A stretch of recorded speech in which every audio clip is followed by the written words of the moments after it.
talk about burning issues ranging from politics to the economy, culture to sport, education to entertainment, corruption to the environment, we realize the Sierra Leone story is far from finished.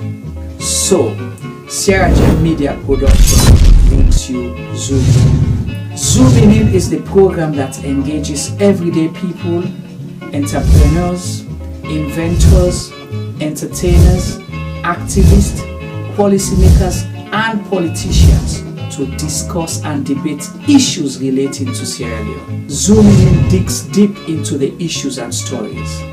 Zoom In ensures the debate is pushed to another level. Zoom In asks those questions that has never been asked before.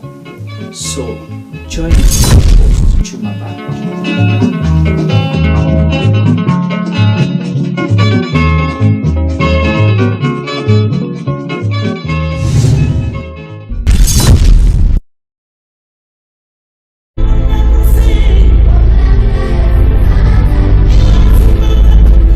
When I was young, a lot of things were different. Unfortunately, most of the differences seen now are heartbreaking and are not good at all. Before now, men were strong protectors of the weak, fathers, brothers, lovers, sons. Their mere presence guaranteed the safety of women and children. But what do we do now? Men harassing and raping women. Men sexually abuse little girls. Men battering and killing their wives. Any form of sexual assault, be it rape, sexual abuse, or pedophilia, is a killer to human self-esteem. Women should stop dying in silence. Speak now. The rapist should be stigmatized, not the victim. I think death sentence should be the consequence of such terrible act. And you mothers, build confidence in your children, put trust in them, listen to them when they make reports, and take necessary actions. Talking of mothers before now, women were virtuous. They were mothers, daughters, and sisters. Nurturing, counseling, supporting their men folks. But now, women are trafficking female children for money. Women are forced to be silenced. All this must stop, and it must stop now. Real men do not abuse, rape, or molest women and children. It is barbaric, unacceptable. Let all real men stand with us. Together, let's say an emphatic no to rape, sexual abuse, pedophilia, and domestic violence.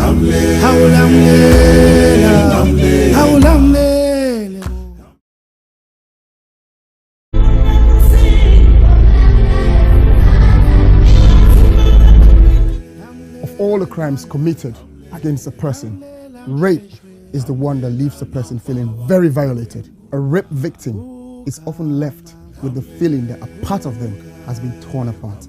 To use another person's body and ignore the souls that resides within is one of the most outstandingly shocking crimes that one person can commit against another. Some men harass and rape their women. Some men sexually abuse underage girls. Some men beat and kill their wives. Any form of sexual assault is unacceptable. There must be consent before you act. Being in a relationship is not consent. If they are not sober, they can't consent. Flirting is not a consent. We had sex before is not consent. Silence is not consent. Only an informed, sober, freely given, ongoing and enthusiastic yes is consent. Women should stop dying in silence. A man does not become a real man by physically dominating a woman. A man becomes a real man by loving, protecting, and respecting the woman. Real men do not rape or abuse women and children. Let all real men stand with us. And together, let's say no to child abuse, no to domestic violence, no to all forms of rape, being it spousal rape, intimate partner rape, child sex abuse, statutory rape, date rape, serial rape, and gang rape. We must rise up against this ugly trend. Justice for one, justice for all. All sexual assault must stop, and it must stop now.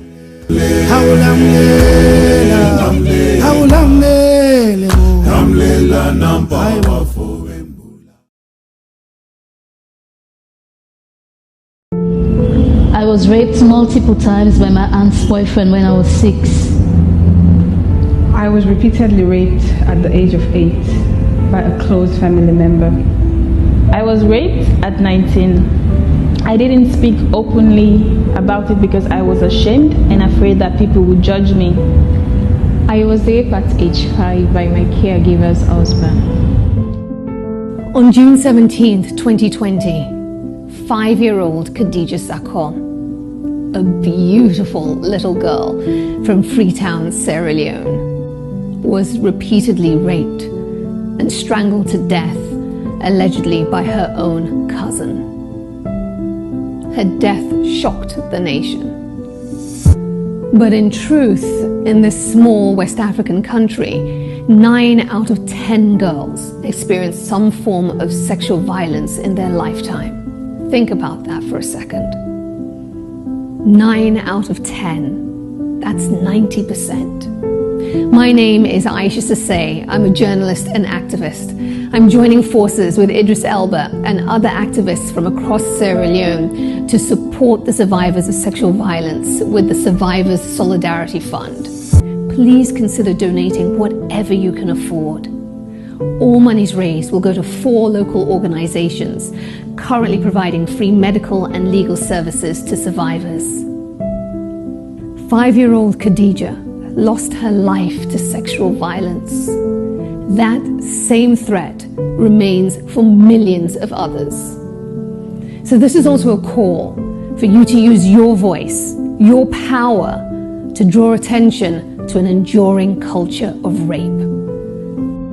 Together, we must end it now. My name is Aisha Sase. I am Khadija Sakho. I am Khadija Sakho. I am Khadija Sakho. I am Khadija Sakho. I am Khadija Sakho. We are Khadija Sakho. We are all Khadija Sakho.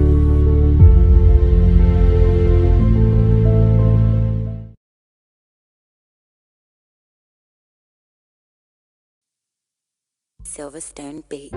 People killing, people dying, children hurting, hear them crying. You can practice what you preach, or would you turn the other cheek? Father, Father, Father, help us, send some guidance from above. People got me questioning, where is the love? See this life going evil, we all have to give, oh yeah, yeah. Cause all I see is evil, and too much killing of my people, yeah, yeah. Let's bless one another, yeah, yeah. So let's help one another. I sing again, yeah. But see me, I don't see this kind of thing really happen. This not to be education opportunity. Now in we need, let we learn for the share, not to all time for big greed. You see this life, the live, is it we lose or we know? Stop killing one another. Let's stand together, yeah. Stop playing the hero, looking at each other like a zero. On the block with a C, money they pan make every day pan pre, yeah. Outright beat, they took our boys, they take our joy, take our joy. They started time, we stop now crime. Don't blind bodies like your future. Stop the stabbing, stop the killing.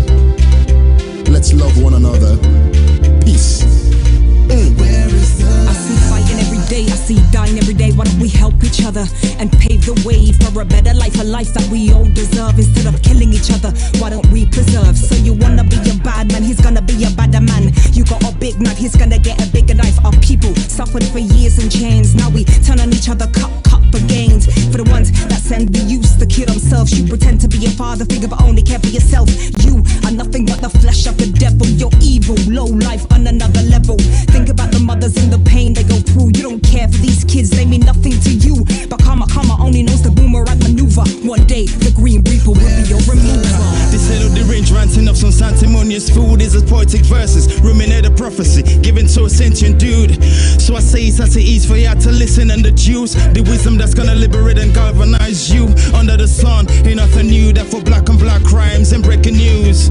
Under the sun ain't nothing new. You gotta stand up. Stand up for what you believe in. Gotta stand up. Stand up for what is right. 'Cause if you got me, then I've got you too. Regardless of what you've been through, even when you're feeling new. Where is the love? Do this if we try.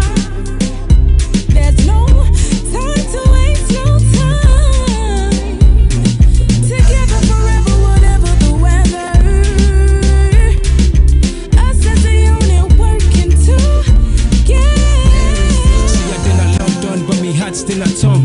God don't lift me up, but me heart still at ground. You will never go far if you don't know where you're from. So I don't do it for myself, I'ma do it for the young. Please tell my brothers, let's do it for the youngest. Why spend a bag on a jumper? Back where you're from, people dying with hunger. With people then they suffer. You then I argue, they bluff, it's copper. In the game, need for change. Like we not get some. Where's the love? Where's the love, yo? Where's the love? I said, Where is the love? Little youth, let's take time.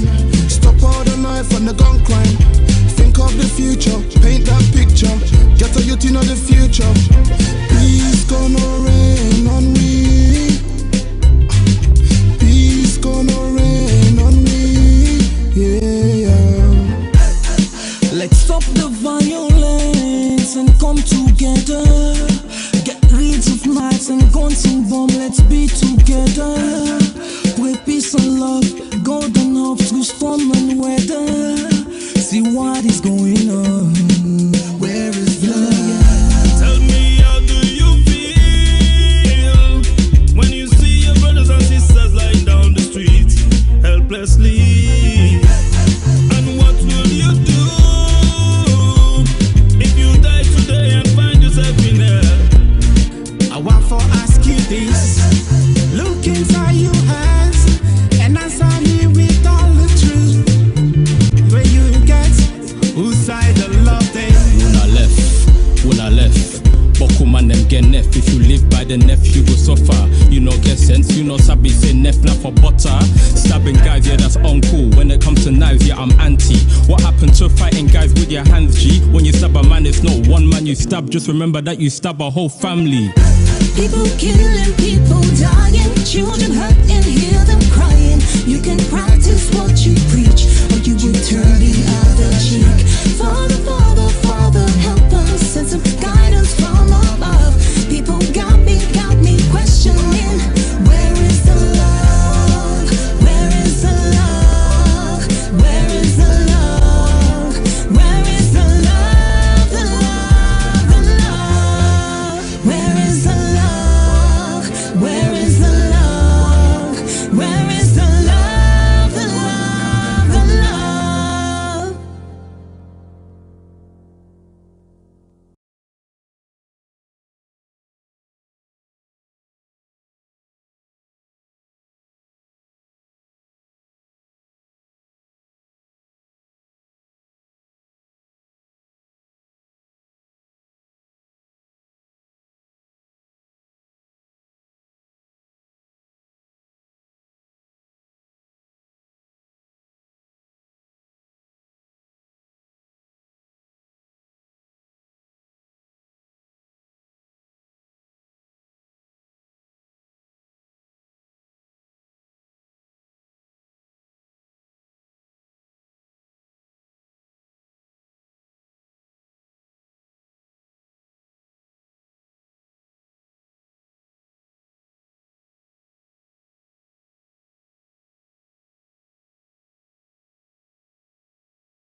Good morning. I'm coming to you again from Portland, Oregon. And just to say thank you to all of you who stood in line, mailed ballots in. We saw the success of the mail-in ballot. And so I'm asking again, first of all, saying thank you and asking and turning your attention to the Senate runoff races that are happening in the state of Georgia. So we have the Reverend Raphael Warnock and John Ossoff, who are running for Senate runoff races that are coming up in Georgia on January 5th of 2021. That's the actual election day. Early voting begins December 14th, and you have until December 7th to register to vote. You should have been, since November 5th, should have been able to ask for absentee ballots if you're not going to be in the Georgia area. Please go to gasenate.com. It lists clearly all of these dates that I've given you. There is an outline that you can follow. There's, I guess, links for resources as well on best and safest ways to get the vote out there. I understand COVID is its own monster, and so I'm asking you that only if you can do so safely, and please do so safely, get the vote out there. Be there January 5th to vote, but what's more important is for us to mail in those ballots. And if you're not going to be in the state of Georgia, ask to have absentee ballots that you could mail in starting December 14th. These Senate races will give our incoming president and vice president the leverage really that they need to be able to put in place policies, innovative programs, pass legislation that would work, that would benefit people that look like you and like me. Let's give them a chance, first of all, to put these policies in place. Let's give them a chance to unify this country and bring us together, just like we once were. I understand that we can sit on both sides of the aisle of issues, but at least let's do that with some form of common ground, that first of all, we're all Americans, and let's look to that, look to the hope of us being one and one nation, even as we differ in opinions and on politics. So again, I'm asking you, please get out there and vote January 5th, 2021, runoff elections. John Ossoff and Raphael Warnock. Have a great day, everybody, and God bless you.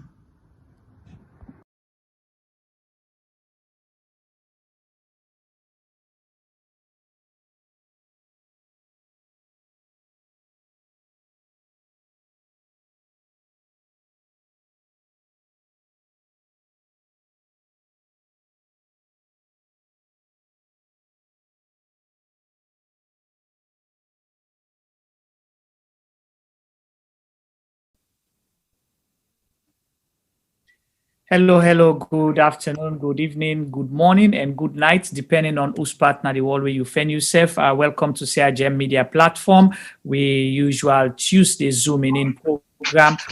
We the host with exclusive programs, and thank you so much once more for being avid followers and supporters of CIGM Media Platform. We appreciate you now. Without you now, we not get a program, we not get a platform.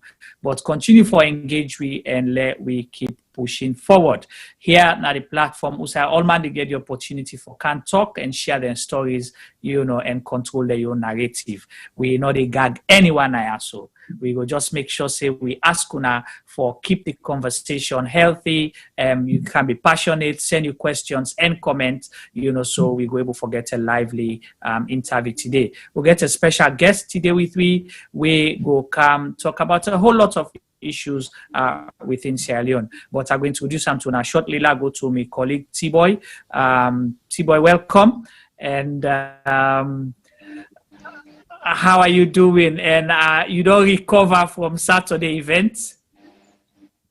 No, welcome, people. I not recover it. I still get dull eyes. I still able for feel lively like how I always used to be. But yeah, I cope well, definitely. Right. Okay, thank you. And we want to thank you so much to reviewers them as well.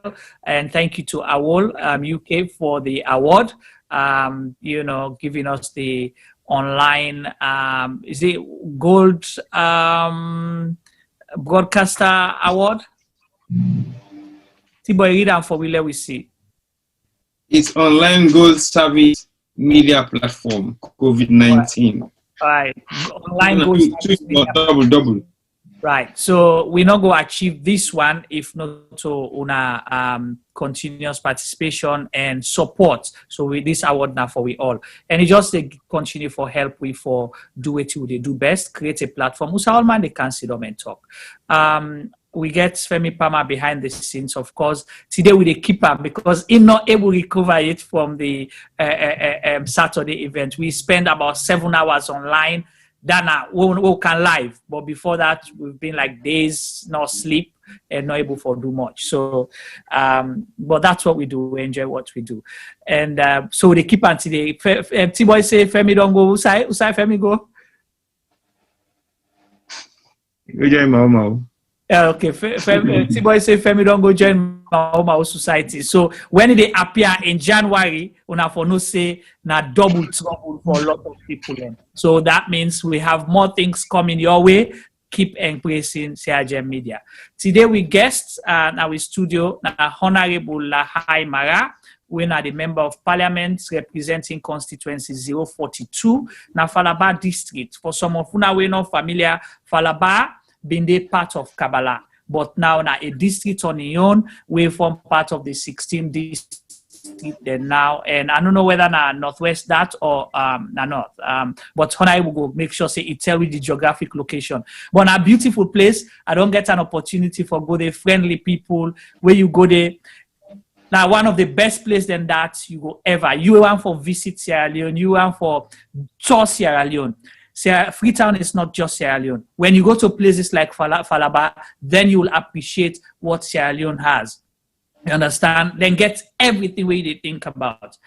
Everything today, tomorrow, next year. If you want to even move, go Falaba, you go sit on there. When you come back, then they feel say na America you come out. Because the weather alone, you know, it's second to none. You get summer day, you get winter day, you get rainy season, any kind of weather we want. They even get snow na Falaba if you want to know. But I'm not able to tell you. I'm not exaggerating, but it's the fact. You know, in terms of scenery, second to none as well. So we get this honorable, so an important man. And this honorable, like vocal one as well. We will go for can challenge today because they say Parliament, na rubber stamp Parliament, they can just go no more, then sign paper there. So we for can ask if not true all of that today. We can't tell we if the Parliament na rubber stamp Parliament and instead if now just rubber stamp MP, we can't tell we all that today. So I will ask honorable for saying hello to Una. And, you know, introduce himself. Honorable, welcome to CRGM Media. We don't chase you, sir, for a long time, but thank you so much for coming today. Thank you so much, CRGM. I'm happy for being part of this media today for talk on specific issues. As you don't say, me they come off Falaba. Falaba na a new district where the former president, Dr. Ernest Michael Magiwi, born out of an idea for develop that part there. Because like my own constituency where they represent na Kubola, Nea Chiefdom. During the previous makeup, when I do go district, for Komo Kabbalah, we go there 110 miles. And for Komo also, if you want to visit the other end, they get for go like 150 miles. So that one they show how Kwenadugu been really big. So in other words, for develop that part who been there, it's almost impossible. But presently we get Falaba District. We get another district council there now, we station Amongo, and now we get another budget. That's a very big achievement when a way of developing that entire part there. And a lot done happen now because of the presence of the council. So that we will remain grateful to the former president. And they represent a constituency, they own a constituency 42. They get 3 chiefdoms. Then call them Nea Chiefdom. Nea Chiefdom. Kulo Saradu Chiefdom and also Delmandugu Chiefdom. I'm happy for representing them because sometimes I tell the story of the people that they live in that part of the country. We just like what he say, they will find for invite people from where they go to that part there and see how the people themselves they live. Some side in that particular area they Guinea currency then they use. And sometimes they're not even sabi talk Creole. Now either Madingo or Fula or Yalunka then can talk. Then so close to Guinea. So now the media represent are happy for the part of Una today. Thank you so much for giving us that background. And so you did tell me say you're not international MP. You did you represent two people, two countries. I would say. Well, interestingly, during the previous Guinea election, it's like my constituency they happened. So you're right. Right. So una we know the makeup of Sierra Leone, una don't see una Kiyeri. I know say a lot of people familiar with them can say from Krubola to this place, but una not be no side Krubola. This not the MP where they represent that area. The honorable what's the population of that particular area where they represent? Well, Krubola gets about 43,000 people during the last census. Okay. We get about 43,000 people. The problem with Krubola, mass talk of constituency 42, the landscape, I would say a big past Freetown. Just your constituency. Access, just my constituency, a big past the entire Freetown. Because for access from one part of my constituency to the other, they talk about nearly 30 to 40 miles. And what's more frustrating is so challenging that they use vehicle all side. You either walk on foot or if you're lucky, you use bike. So a better way than give it back, or else impact they not forever develop. Interesting. Thank you so much. So we audience that they say they want for see you fine, they let you smile. So they want for let you day kind of like if possible for let you day right middle so then go see you headroom. Yeah, wonderful. Now they can see you, get a good picture of you. That's a lot better, right, Femi? Yeah, Femi don't give me thumbs up, so I'm happy. It ain't na the bush, na my own bush, so you're not able to talk better. Now, sign language we did. Honorable, you see, we can't talk about the politics, but this is very important. That's 43,000 people, and they represent a land space way bigger than Freetown.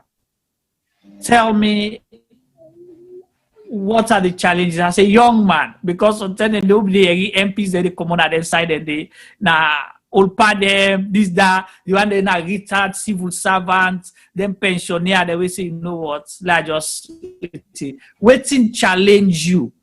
For can represent Freetown, represent main Falaba, you go na that side away so remote. Well, first, na they are born. Na Nea Chiefdom are born. 9 miles from Krubola, a village they call Popon. And also, I want for tell a story for many people that know say. There is actually a place called Krubola or Nea Chiefdom or Kulo Saradu Chiefdom or also Del Mandugu Chiefdom. Most of the times when you go to Parliament, my colleague then they call me Krubola because when I do my presentation at Parliament, I know can normally end if I don't mention the people of Krubola or the people of Kulo Saradu or the people of Del Mandugu. So this time motivates me. I say, yes, indeed, people they need to come out and tell the story of that particular area. They waiting let it go through a lot. I remember 2018 when we were coming, we been get an appropriation committee. Now a committee they go into after we don't deal with the budget. Now they well. Like presently we do on appropriation committee. We'll look into the expenditures of MDA. So I've been here in one of the committees there where I've been a chair, social affairs, Ministry of Social Affairs appear in my committee. So I've been here for see a figure of 7 billion euros we then spend on policy, for design policy. The guy, the permanent secretary, then they tell me, see, we design policy on gender, we design policy on image, we design a lot of policy. I say, wow, with 7 billion loans. I say, come on, look, we don't have for design policies. When I'm all going to physical develop something tangible, all the people and the benefit for. I say, you go to Kubula, go put out a kind of facility where the women there, who they say with the design policy for, they go benefit for. So that now an opportunity where I use for tell them, say, the people in Kubula, the women the way they in Kubula, they are not aware of 50-50, they are not aware of now we don't put at this, they don't know anything, and they know they benefit that much. So if you will go and put something like a facility there, then will benefit from that. So that now an opportunity where they use or tell their story. And any media where are they, I will tell them, say, this is about Kubula, and this is seriously challenging, and we want this type of development. And Jem, honestly, if you listen to normally civil society activists, even politicians, they will talk about Kubula. And so they know, say, one of the most deprived communities in Sierra Leone, Kubula, or Neachi, or them part then they. But after we don't get to it, they forget. They know they even watch it. Some of the civil society groups where they call Kubula, they don't even know the road to Kubula. So these are some of the challenges we'll get. So Kubula has been stereotyped as, you know, the backward, the primitive area, the deprived community, but only for user, as where people like the international aid agencies, they use them picking them with ribs, where you buy the car, eat. So that's about it. But they don't even know who's like Kubula. You're perfectly right. When you listen to many of them, when they make statement, if they want to give an example of backwardness, if they want to give an example of how people they suffer for access water, for access food, then they use the name Kubula. But at the end of the day, some of them don't even know the road to Kubula. So these are some of the challenges why they take, why they try for like narrate to the entire listening public, why they get opportunity for talk and say there is a place called Kubula where nothing much not happening. Although presently, I want to continue for say again, thanks to His Excellency the former president, not because me na APC, but because it give the people of that party and other new district who don't get now a new council. But what is happening? I don't want to go details. I want to wait for a question. But waiting they happen now, we are not being get the opportunity for talk and during the debate of the budget. I've been get a whole lot about Falaba District. Then get a formula where then they use for distribute resources. Then they look at the population of the particular area. Then they get other factors. But then factors then the way then they look at or distribute the resources to various councils. They only benefit areas where populated. They only benefit areas where don't develop. They only benefit areas where they move on. Well, what about areas like Falaba District, a new district we were born yesterday, where we need to pay a lot of attention to, where we need for, say, we go, the mistakes that we don't get or develop Freetown, the mistakes that we don't get or develop other districts, we'll go redesign like Mongo, na the district headquarters town. But I tell you, the resources where they get na pittance. In fact, na the list, na the entire council. Wow, what's now on our budget for the council for Falaba? We budget normally, I don't look yeah, but the last presentation is about 800 million euros. And okay, hold on there. So on our budget now 800 million, then Ministry of Social Welfare use 7 billion for design policies. Yeah, that was in 2018. Now I don't know what's in the activities. But these are some of the frustrating things they face. You look at, me as the chairman of Water Resources. Okay. Now in 2019, the Ministry of Water Resources. Now you know water resources. Now one of the areas we will pay attention to, so that we will be able to get clean and affordable drinking water. Then we submit a budget in 2019 of 15 billion loans, 15 to 13 billion loans. But guess what happened? They only end up forget about 6.5 billion loans out of the 15 billion loans. Then you have other MDAs. These are not deliverable MDAs. They are not doing nothing much. they are only developing policies, they will be getting something more than tangible MDAs like the Ministry of Water Resources. So when you go within the entire budget, it's so frustrating. You will tell what is happening. Honorable, I want to explain to me and to T-Boy, Femi, and we listen in public. So Ministry of Water Resources, when we say water, na life, we say water na one of the basic needs, right? And water na go help with clean water, na go help with for make sure say we not get airborne disease and all that kind of bad sickness, the typhoid and all of them things. Then they correct? Sure. So 6 billion, you said 6 point something billion. Is that for the whole country for a whole year? For a whole year, and that was in 2019. Now, because the Ministry of Water Resources gets other MDAs, correct? Then get WACO. Yes. Operate now the provinces. Then get Buma Valley. Presently, we are under the Ministry of Water. It not been under the Ministry of Water Resources at first, because now one of the companies that will be enlist for privatization. So it's been there under NCP. But the president will deliver a speech wherein he say, made them delete them from NCP and bring them back, the process go on. Then they get Water Directorate and some other MDAs. But the ministry as a whole is in charge of for supervisor MDAs, then for design policy and so on. Recently, I sit on the budget.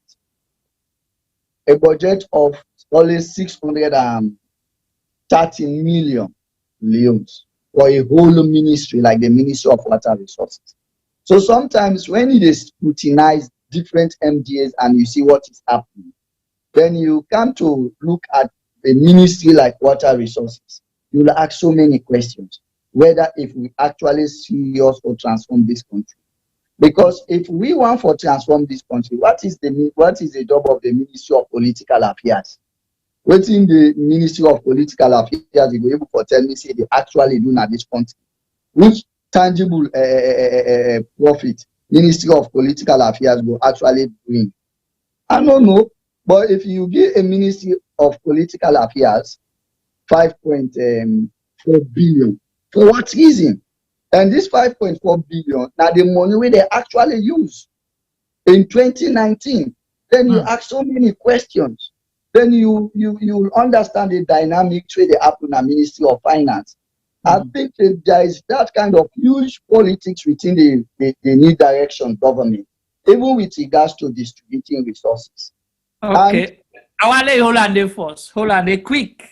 Hold on there. Would they come now, then question and they but I'll take one at a time, because you don't begin open some kind can na so I don't know if na T-Boy na uskain can na sardine can na baked beans uskain can we hona able to piso. You. All right, T-Boy is muted. And the Mau can we? You hear me now? Yeah, they hear you now. Go ahead, T-Boy. Okay. Honorable a Mau can, and that Mau can in a can we need to see what's in the inside until you actually break them into parts. So we wait for see the broken parts. Okay. All right. The conversation will become interesting. This is practical. But Honorable, let me challenge you a little bit. You are highlighting these issues, but they will say the public, and me and you go say, now Parliament they approve. And you are part of Parliament. So why not they approve then way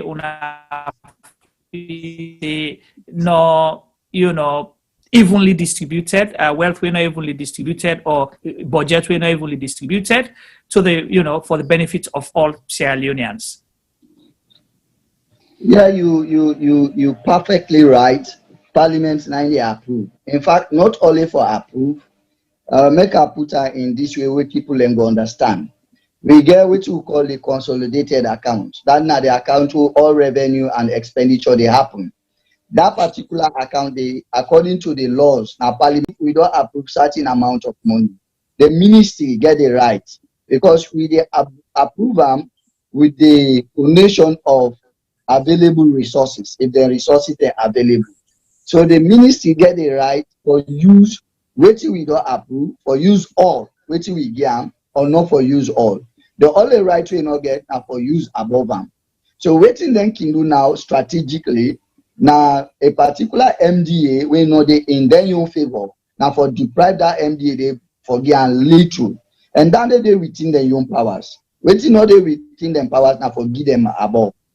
Then we see certain MDAs where they actually for benefit more, they not benefit nothing, they not give them to them quota. Then while we see certain MDAs, this particular budget, we are raised, and waiting I do, when I raise the issues in the well, mind you, I'm not being get the time for dilate on their issues and they cover, because we know the speaker to a certain extent, the way we manage Parliament, we not satisfied because they really show the politics. And then even today, talk to me leader, the deputy leader, Honorable Ivy Kago. I said one of the mistakes we will do, and it's not a mistake, a born out of say more we do and like how other countries they do. Now for change the constitution, we say if you don't be a member of Parliament for 2 terms before you be a speaker, that if you are out of Parliament. If you are within Parliament, if you don't be 1 term, then you are within Parliament to make you a speaker. So now we don't begin to get real politicians and now as a speaker. We get the honorable speaker way, the Dr. Abbas, now educated man with everything, but it don't take so many years we come up parliamentary complete in 2 terms. I think like 20-something years gap. So sometimes current happening within Parliament, okay. I do believe say waiting did happen in the 60s, not they happen now. Now in Parliament, members of Parliament then get absolute right to raise issues. But we always see how this particular speaker they skew debate. How can you skew a whole debate of a budget to 5 minutes?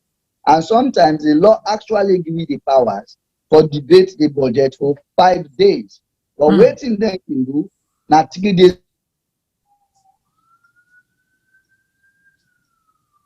Wow.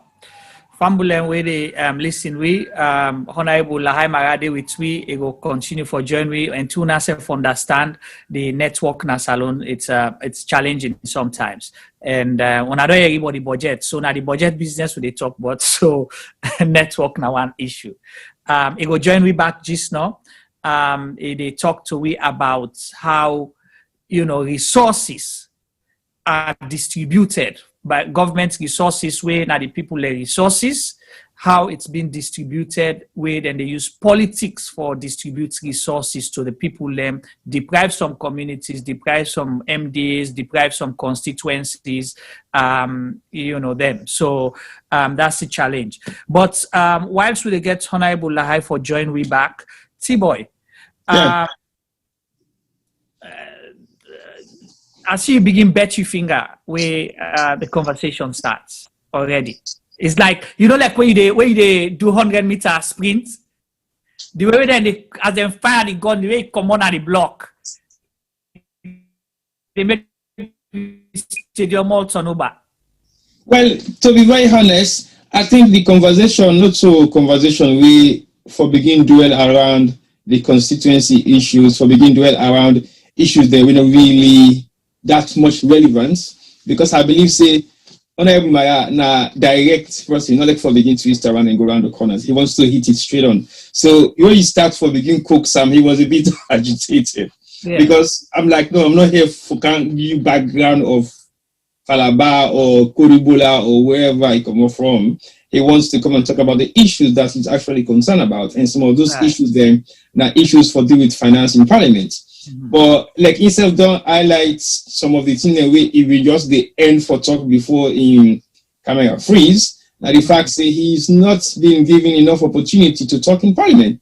And I find that very strange for like a whole MP we now committee member in a specific committee working for do with finance. is only being given 5 minutes to talk about finance. About a budget we get for affect 7 million people. Exactly so. So it's kind of a bit concerning in so many ways that how can you elaborate on the concerns of the national budget for 5 minutes? But again, I don't know how the parliament they operate in terms of giving opportunities to people who are committee members.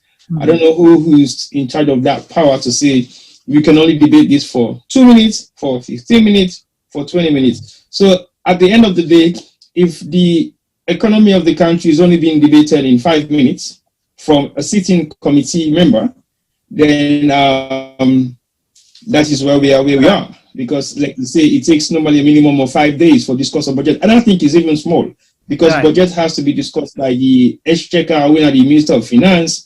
It comes down to the president overlook them for several days before he approve and agree.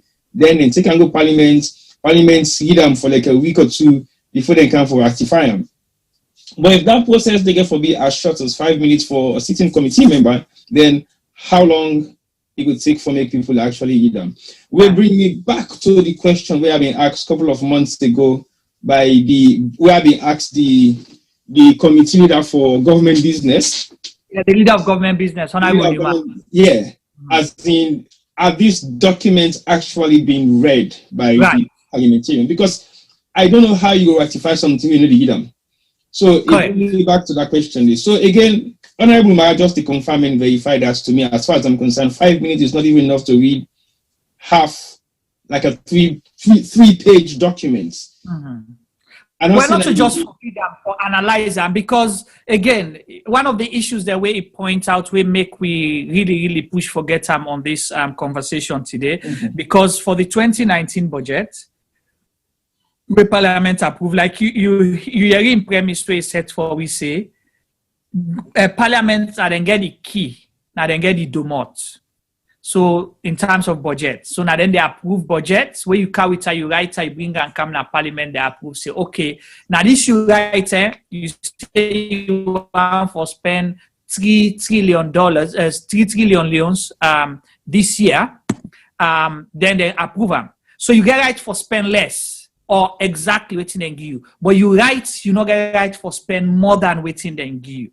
So if you want for spend more than waiting they give you, you get for go back na Parliament and go seek permission. So now that's honorable. Yes, yeah, we don't get honorable back. I've been trying for feeling in shoe, but me no go able. Honorable.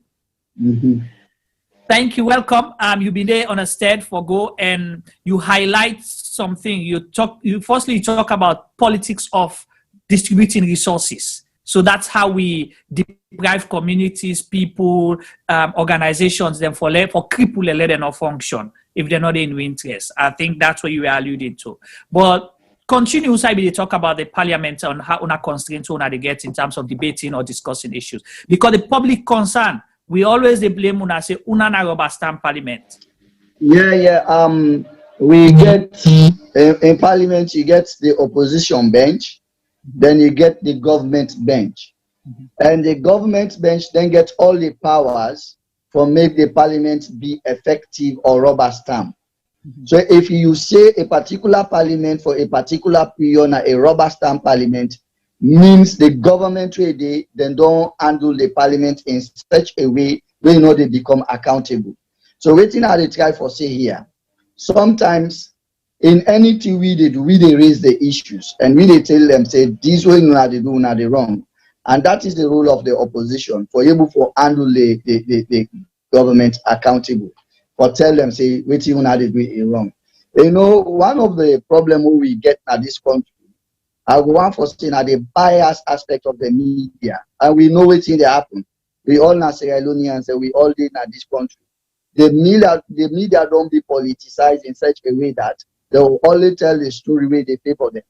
And now, the government in power will get all the resources. So even see a credible media institution where go report independently of waiting they happen is almost impossible.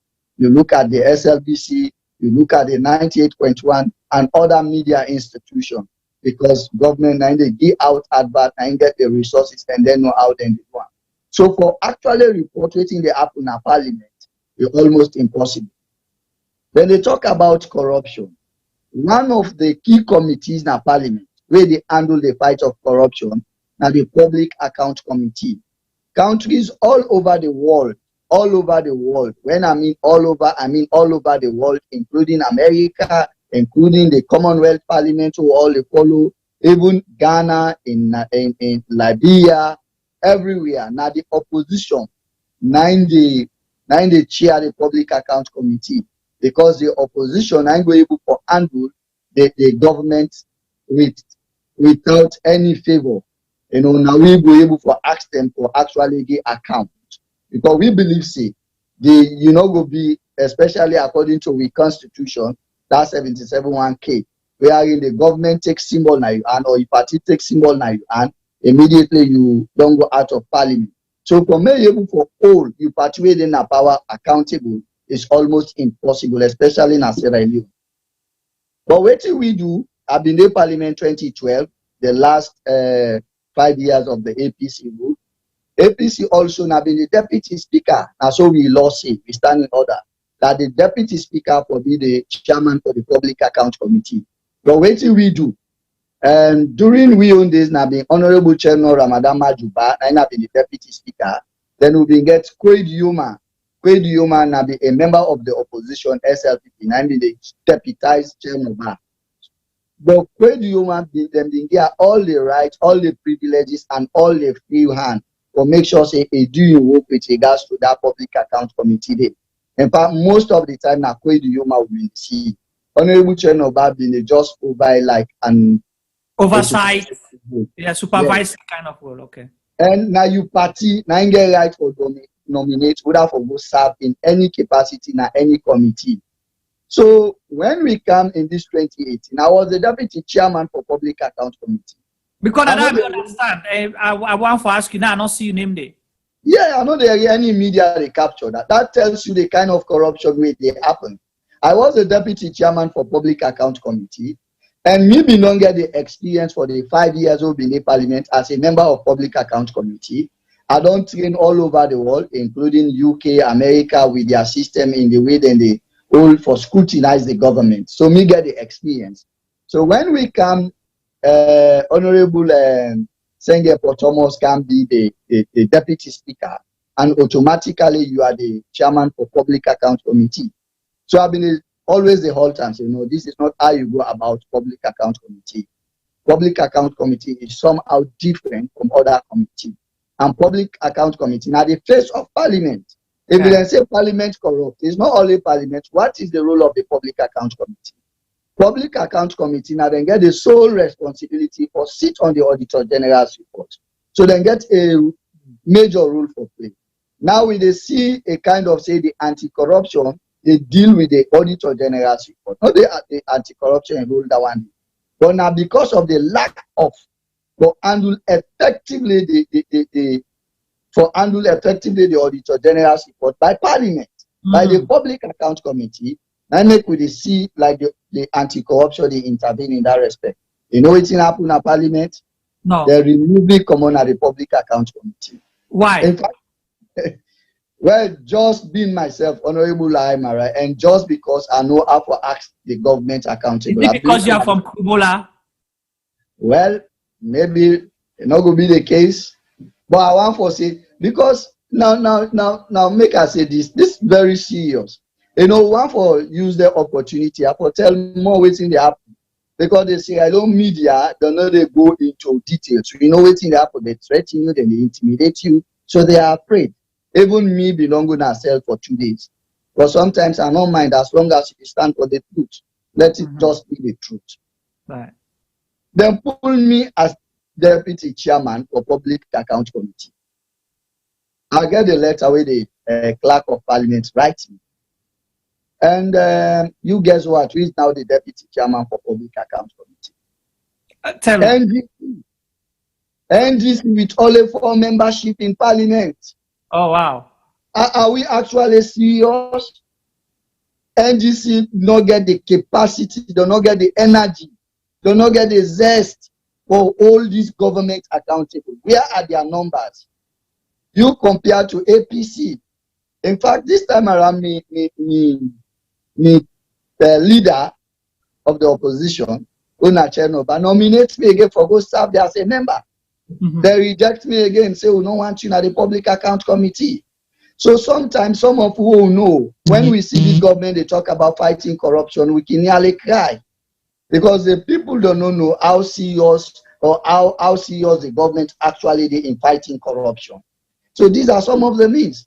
If the president actually mean fighting corruption, that bad law will get now, that bad system will get now parliament. We are in the deputy speaker for chair the Public Accounts Committee. More change that to an opposition member. Now them been changed. Now so it be actually there. But now them been changed during Tidankaba, the late president Tidankaba in era. So that thing and then we need for start. Let us build up the institution where they actually fight corruption. And Parliament are one institution. And one of the things within Parliament are that Public Account Committee. Right. So these are some of the things where they happen within Parliament. So why would not the voice then tear out? Or is it just the media not reporting it? I can ask one question. Yeah, go ahead. Go ahead, T-Boy. Honorable, so are you seriously saying Parliament is institutionally corrupt in terms of administration? Well, I listened to the perception report. To me, you say in Parliament is corrupt. You therefore define which area of parliamentary corrupt. No, I said institutionally. I think in terms of the administrative structure. Parliament as an institution divided into three. You get the members of Parliament, you get the Parliamentary Service Commission. The Parliamentary Service Commission are then responsible for manage the affairs of Parliament. So I don't know which area we corrupt. The Parliamentary Service Commission are they get the resources for manage Parliament. And me not investigate them yet or actually prove say yes, then corrupt or not. Now only the Auditor General or the ACC will able to tell me. But for say members of Parliament are corrupt, I want to see that area. We are not giving any resources to run any particular area or neither for report on any activity. So for me, say members of Parliament are corrupt, it should not just be on perception, it should be on reality. So Parliament and the members of Parliament, they're distinct in two areas. But let me say this, me to certain extent, Parliament will get a role for play if we actually serious in fighting corruption. And make I also say this, the president very much influential in Parliament. Because according to we law, the president is also a member of Parliament. In fact, when the president go to Parliament, the speaker they take a back seat. At that time, the president controls everything. So I want to see we are in the president they intervene in Parliament and make sure say certain things and certain ways where they give reason to Parliament not being so much effective in holding in government accountable for change that. Then we start to talk about corruption. Until we build that thing, until we be sincere with that aspect, nobody will take us seriously with the fight corruption. Okay. Go ahead. Land, and then I want to answer that question. Why una not talk about them things here, or why it's taking this long, or the media just not the reporter? Well, before we reach here, most of them things they happen in they happen public. The activities of Parliament are public activities. We do them na the gallery, and sometimes you get a whole media way station they call the Parliamentary media and media gallery or so. They are there we get almost all credible media house and get a representative. And most of them things that they happen at the open. We expect them say from a report to the real story of what they happen at Parliament to the general public. I've been there on the speaker. See, the speaker sometimes they skew the debate. When a speaker come out and say, Honorable Lahai Marah, before you talk again, I get for give a second thought. I don't believe say the speaker for even say that now well before everybody. Where the media not pick a reporter. And we see we get nearly above 100 members of Parliament. The speaker important debate like the budget, it is bring down to 3 days. And that again is something where a really unfortunate and not will happen. And we see the involvement of the speaker in taking decision where they favor the ruling party. And a very current example was today. We walked out today because we didn't get a particular bill called the Peace Commission bill. And that bill was like, more we come with peace, more set up as an institution where they handle the peace aspect of this country. And we know Sierra Leone, politically we are entrenched. They get the APC, they get majority. The SLP equally get majority. So the APC then they suggest, more we get a deal where will be completely independent, that we not, they're under the control of any minister. The moment you talk about minister, you realize it's a political representation. So they not do them, they not accept. Then we go with the debate over and over. At the end of the day, they say, okay, you see the leader of the government business, you see the deputy speaker. Okay, well, if you now don't say all this, you can make votes, because they knew the speaker would favor them, and they knew for now they have the number. One institution, Mr. Ba will get a lot for it. One institution who means frustrate with now this country, now the chieftaincy institution. The 14 members of parliamentary they represent the chiefs. In fact, then they support the government of the day.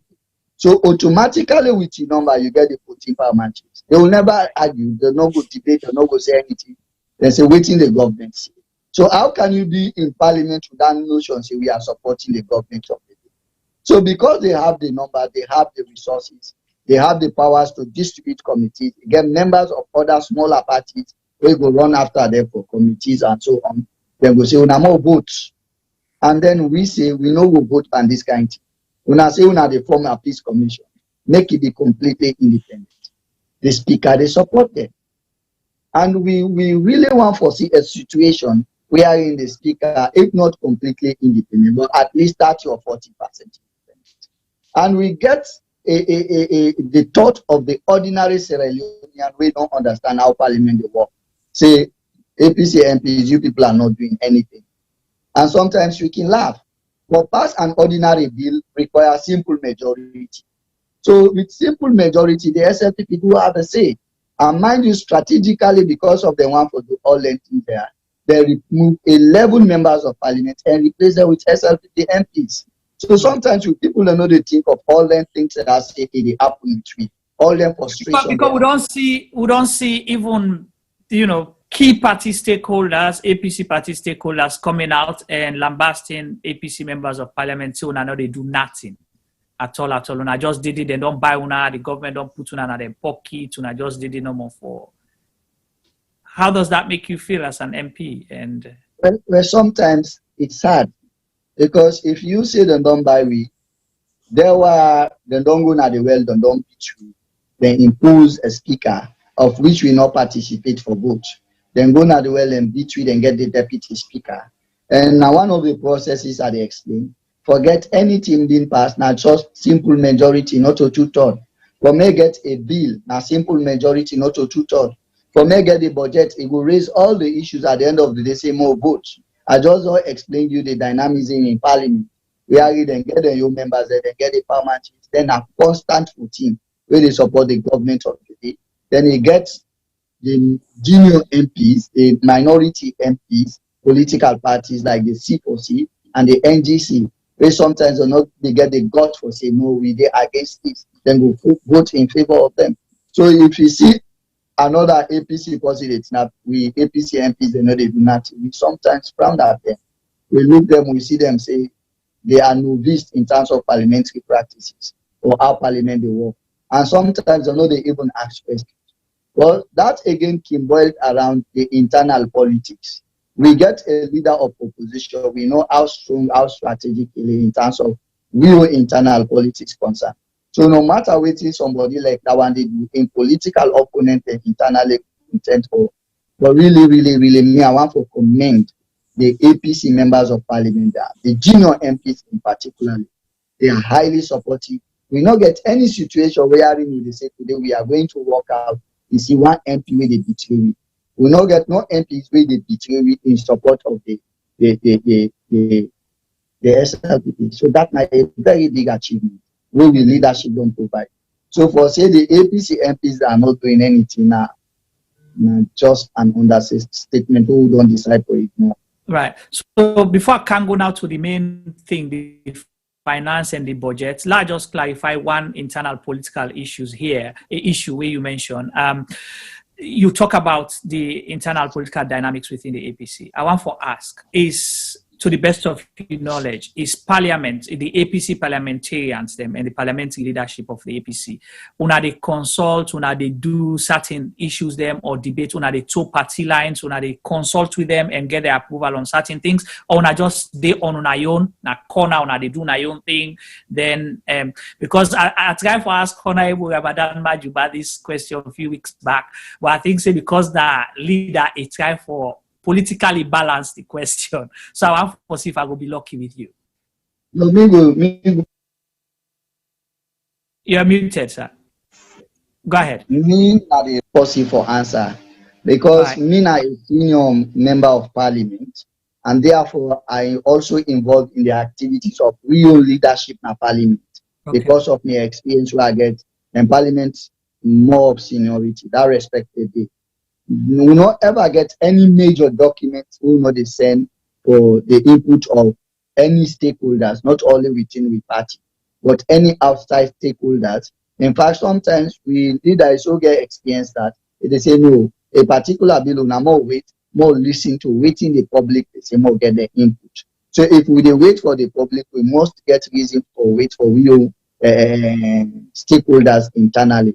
So this is something we don't do. We accept everybody in input, but make sure say we able to get a quality representation, more interest, more represent the interest of not only the political party, but also the other people that we don't know able to get a say in other aspects. Okay, thank you so much. Tibo, I'll go to Ileo, see if any question there, then we will come out to the second part of this conversation. Quick and we'll try for, not for all on able too much, because I'm very busy right now, I'm busy with the constituency 110 election. But I'll ask you about that later on at the third part before we round up. Go ahead, Tibo.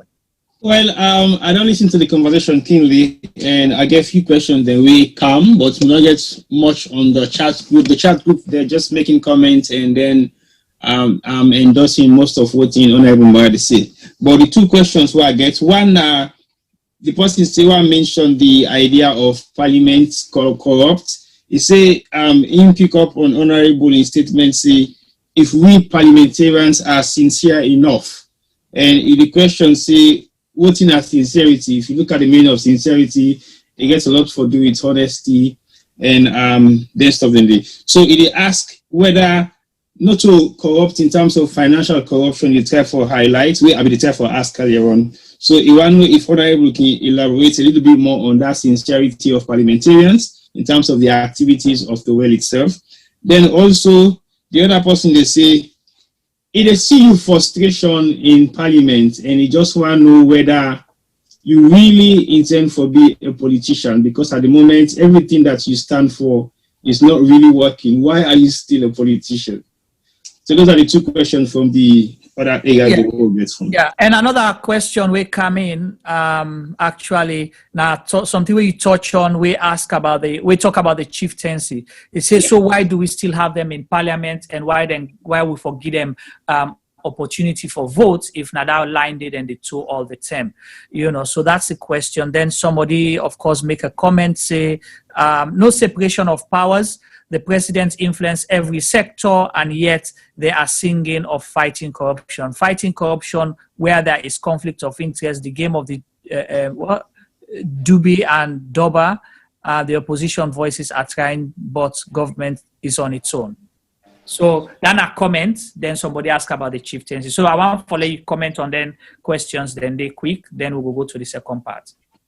Okay, somebody asked me if I want to continue to be a politician. Yeah. And we believe, say, we still need a lot to do. We need to come together strongly to make sure, say, we adapt to the new world. Because, yes, still waiting me the scene as Sierra Leone they happen. Now waiting me on they happen in the 60s. And where we need for change now. We want to see a situation where the people and will listen to what they say. Then will take you by word. Not to this SLPP politics or APC politics. We want to see then things and then they happen. And we soon I don't get lights in a salon. And a blackout just car. Yeah, we understand. And now they just add to the flavor. Go ahead. I hope so when I will manage for okay, don't come back. Yeah, come back. For that. Yeah. So we need for come out. We need to call on all Sierra Leoneans. One will like just like what you now do, for come out clearly and say no. We need for change this pattern of politics we did. We need for put this style of politics behind. More come in wearing people then right then go respect them. People then saying then go take and not to forget then go to prison. More left that word wearing somebody will talk something will not favor you. It's right for penalty for arrest and go keep them some side. These are politics where not they happen anymore. We they follow other countries as to which thing they happen. They look at Ghana, they see somebody they come out and criticize constructively, then they go free. And now then kind people and then they admire. We want for see them thing and then they happen as Sierra Leone. They talk about sincerity. And they talk sincerity and analyze about a particular committee, the Public Account Committee, what is happening. You have an SLPP, the Public Account Committee, now responsible for scrutinize the audit report. And the audit report now a report of all MDAs who they audit and currently and saying that this don't happen at the various MDAs. So now SLPP now responsible for all. You cannot hold yourself accountable. Now people then hold you accountable. And that's now best practice all over the world.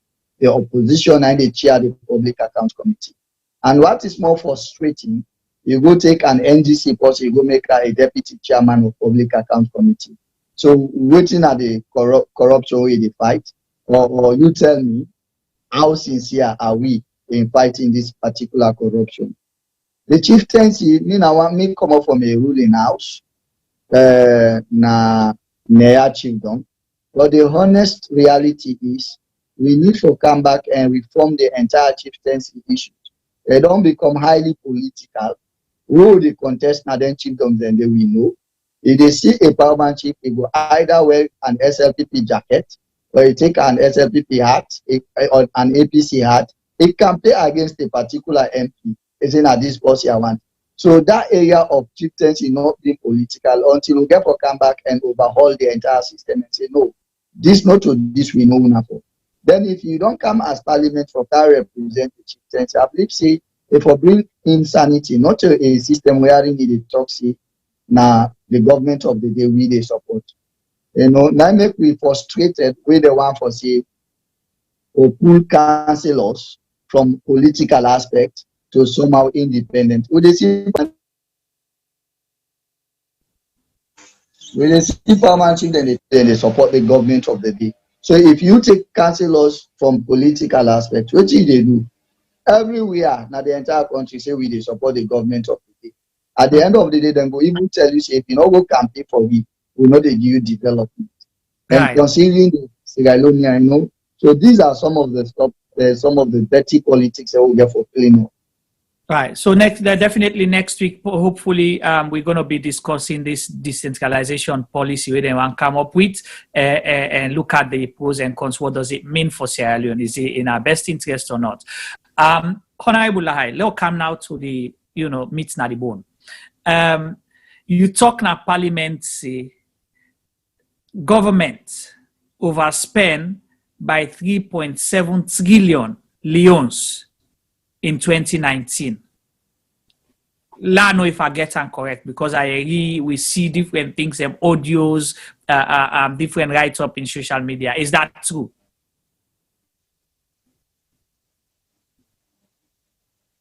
It's Alex, anytime I ask Honorable this question, and the network the OT. Honorable, you hear me question?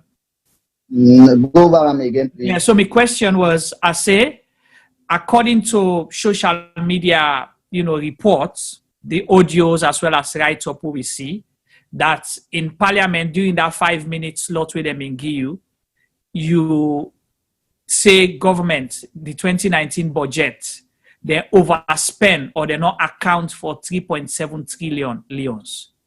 Is that something that we can attribute to you to start with? Was that true? Is it a statement that you made? The 3.something trillion you'll get a kind of question mark, but the honest truth is they actually overspend certain MDAs. Okay, so we can done for we. Tell us how much we approve in 2019 for government. I get the constitution here with me, Okay. That is the Constitution of Sierra Leone, the 1991 Constitution. If you read section 111, subsection 3 of that particular constitution, it gets a kind of A, B, B1, B2, B3, and so on. So waiting. I'm sorry. Yeah, go ahead. We understand. Okay. So waiting happen with Yeah, we not that. lost video, sir.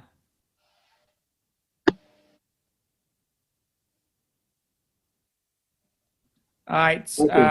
Yeah, go ahead, Honorable. Okay, so with this, actually they tell me they say no money. I read from the Constitution now. So this not Honorable Lahai Marah, they say na the Constitution. The Constitution now. Right, no money shall be withdrawn from the consolidated fund.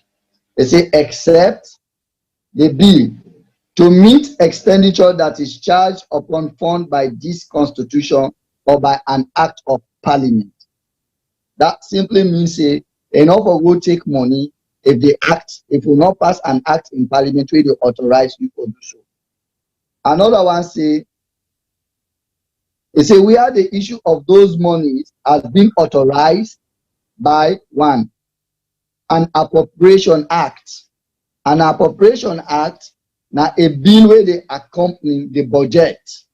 Now a bill where they accompany the budget, wherein in the catalog by MDAs, how much money you want for me to use for a particular year. So that appropriation act a out in a Parliament. They say by a supplementary estimate approved by a resolution of Parliament. What's even a supplementary? A supplementary na a situation wherein government go down with the appropriation act or the budget for a particular year. Then they don't realize the money don't cut off or you know do. Then they count what you call a supplementary budget or they approve. They say but an act of Parliament enacted pursuant to the provisions of section 112 and 113. Section 112 they tell you say every year the minister will count with the budget in Parliament. So these are powers the way belong to it. In other words, enough for use no money will not approve either through an act of Parliament or by an appropriation act or by supplementary estimate. Now what happened in 2019? I'm not going to go 2018 because 2018, half of 2018 budget, now the former government and the implementer. Then when they come, because they want to capture them policies and so on, then count a supplementary budget will be approved. Now, another go again into 2020. Now, 2020 will be don't get a budget, but then come in, they give a reason, say because of COVID, then fall short. So therefore, more we approve a supplementary budget. We understand and give them a supplementary budget within the use now. But in 2019, there was no supplementary budget. So therefore, what we do for that budget, the 9 actually you for spend. You know for spend above that one. If you spend above that one, you don't go in abeyance with the Constitution, or even you don't disrespect Parliament. And when we tell the speaker as in an affront to the dignity of Parliament, in other words, that will call an contempt. Contempt will charge you for contempt, now a criminal offense, or for even who we arrest you, we lock you up. So I say the Minister of Finance will be charged with contempt. And what will happen? For example, I pick up certain MDAs. There are more. I pick up certain MDAs. I say the Ministry of Political Affairs. What will we be approved at Parliament? Now 2.12 billion. At the end of the day, waiting the end up for spend now 5.4 billion. We approved 2.12 billion, then end up for spend 5.4 billion. In other words, then spend nearly 3 billion or 2.9 something billion in excess. And so that 2 times between approved, 9 and spend extra.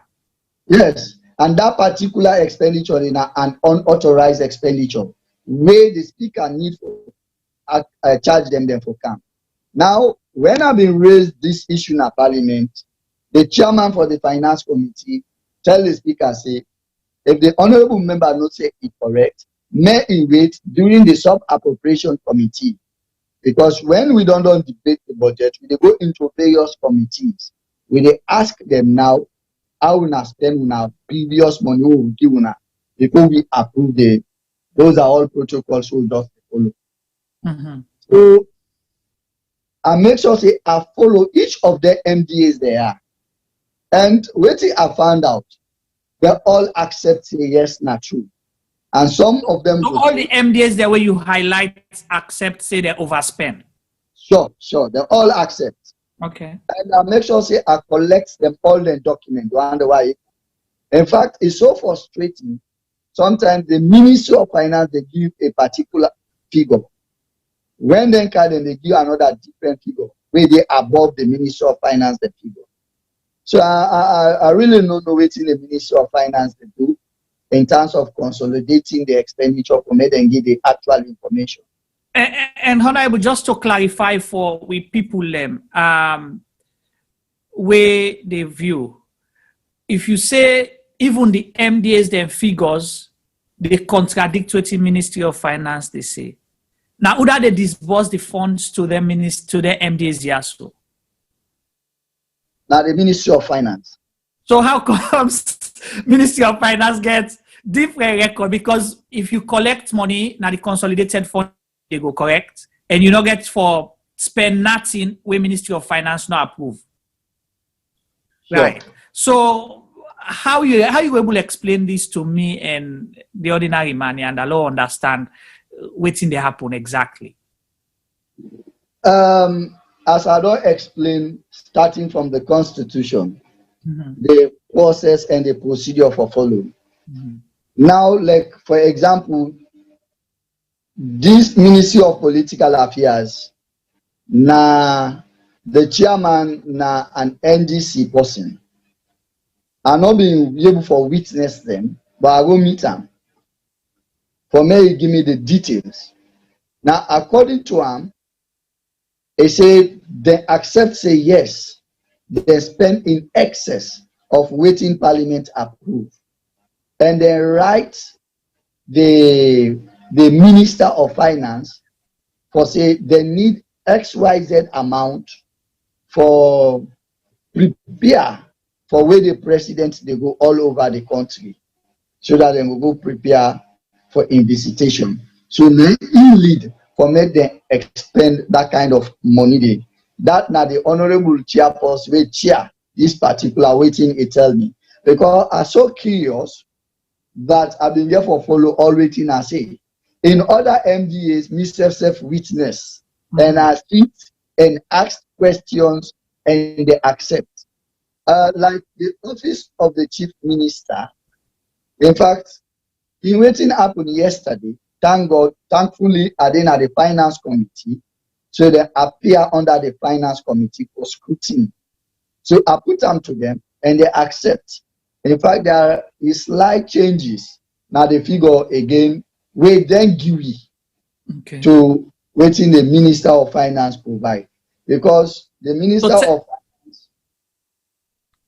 go ahead, sir. Go ahead. A little lower of the actual expenditure waiting the so the chief minister office I will tell we waiting on be approved for them and waiting them spend and waiting at the contradictory figures between Ministry of Finance and your office, please. Well, I'm not able to be specific with their own figures. Okay. I will get to our times more, but I get all the documents at the camera just waiting we approve for them now 10.8 billion.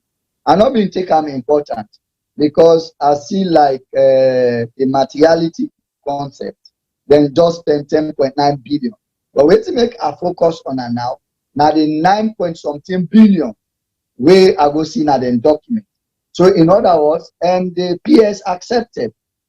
They say I'm not being there, but in say waiting lead to the 9.18 billion in excess expenditure. Now we then conduct that ministerial something outreach. We then conduct. So they end up. Honorable, please, you run fast. I beg. I mean, please, the public could be very much interested in understanding this. So now approve what? 10 billion, 10.8? No, yes, 10.8 billion. Okay, now approve. Then they spend how much? 10.9 billion. Okay, 10.9 billion. So when we need to then document, when make applicant pay serious, it doesn't matter. If we give 10 billion, you spend 10 billion exact. The only thing not for go above. It doesn't matter if you spend below. Right. But when to make I become interested, then you document now we then give you. Now like 9.9 billion around that, or 9.7 billion. Yes, I was specific in that. 9.7 billion. Say 9 then spend. And then give it a reason. The reason where they explain, then say now because they get that ministerial outreach and then we need extra money, so they write the Ministry of Finance. Ministry of Finance give them the 1 billion loans extra for spend. And make us state this. This they all over the MDAs, including the Anti-Corruption Commission. Themselves are fortunate for seat on them. Then they get 1 billion loans extra with them spend. So that 1 billion loans again, then say yes, not true, but then be need for undertake a capital project. So they wrote to the Ministry of Finance for an extra amount of money we give them in 2019. And the minister no get that authority for give any money to any MDA without parliamentary approval. Because that's why I wanted to ask. For capital projects, it's a major project. So Parliament gets to approve that, correct? Sure. And this is the Anti-Corruption Commission we talk about. Yes. So, but waiting happen, then say they no get a blame because they wrote to the Minister of Finance and Minister of Finance give them the money. Now I tell them, I say no. I say we na roll now for make sure say we na maintain the law, especially with regards to money. That is one of the way you fight corruption, where somebody go above the law. So we no say Parliament for approve any time within the give una. So that was a question where the chairman overruled, because in a committee where they sit as the chair, you get the powers of the speaker, and the speaker gets a power for overruling. So we forget about that one. So again, the Ministry of Local Government and Rural Development will be given them 15.2 billion, and they end up for spend actual expenditure now 16.4 billion. And really they try for see if possible, or do a letter to the speaker for request the Ministry of Finance or can explain to me why then they give people them money without parliamentary approval. Whether you spend the money judiciously, you spend quite correctly, you are already against the law. You don't contradict the law. So we don't care how you spend the money. The first aspect, you don't violate the Constitution of Sierra. And that money then are money for reform. And when they do auditing sometimes, before they go into how you spend the money, then they look at the PFM Act, whether you actually get right for spending money. If you not get for spending money, now they then query the stop.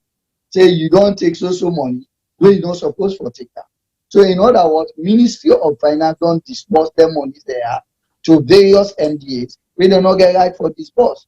They are start the corruption as you go begin the ask how they spend now. Then you go to the office of the president will be actually approved 31.8 billion, and they end up for spend 78.5 billion. But let me say this. Okay. Why are you smiling? The office of the president get various units. Okay. And one of the units are like the Anti-Corruption Commission, they part of this money as well. Yeah. And we get the Public Sector Reform Unit. So I happen for sit on the Public Sector Reform Unit. Then can be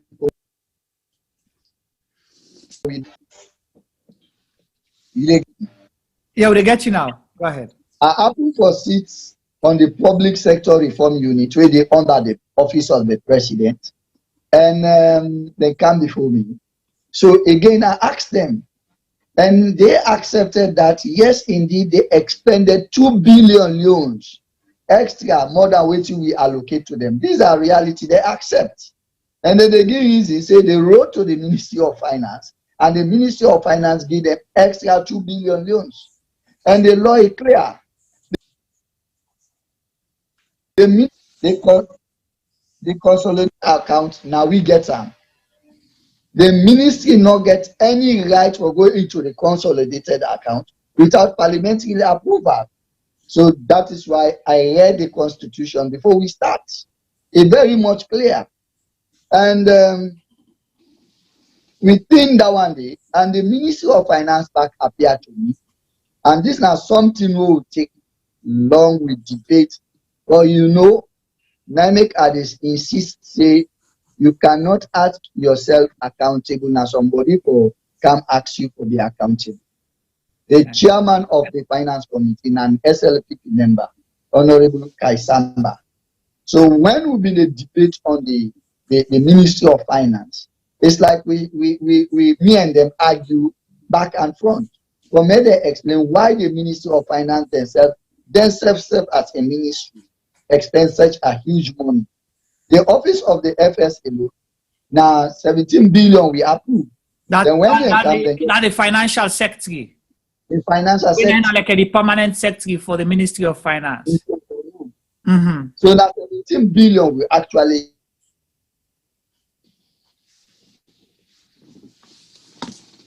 Honorable Humphreys again, and we get let it come back to now shortly. This is very important. T-Boy, whilst we wait for Honorable Lahai Marah for join we again, what do you have to say so far? Two things. I just want to clarify one thing. If me na MDA, it means if I request for fund na Parliament give me 30 billion. Not a parliamentary request and to as an No, now the normal budget will allocate to the MDAs them. So that's a parliament allocates to me 30 billion, I don't accept them. Then I realize, say, oh, I forget. I need another 20 billion. But guess what? I don't need parliament approval anymore. They go to meet the Minister of Finance. Is that normal?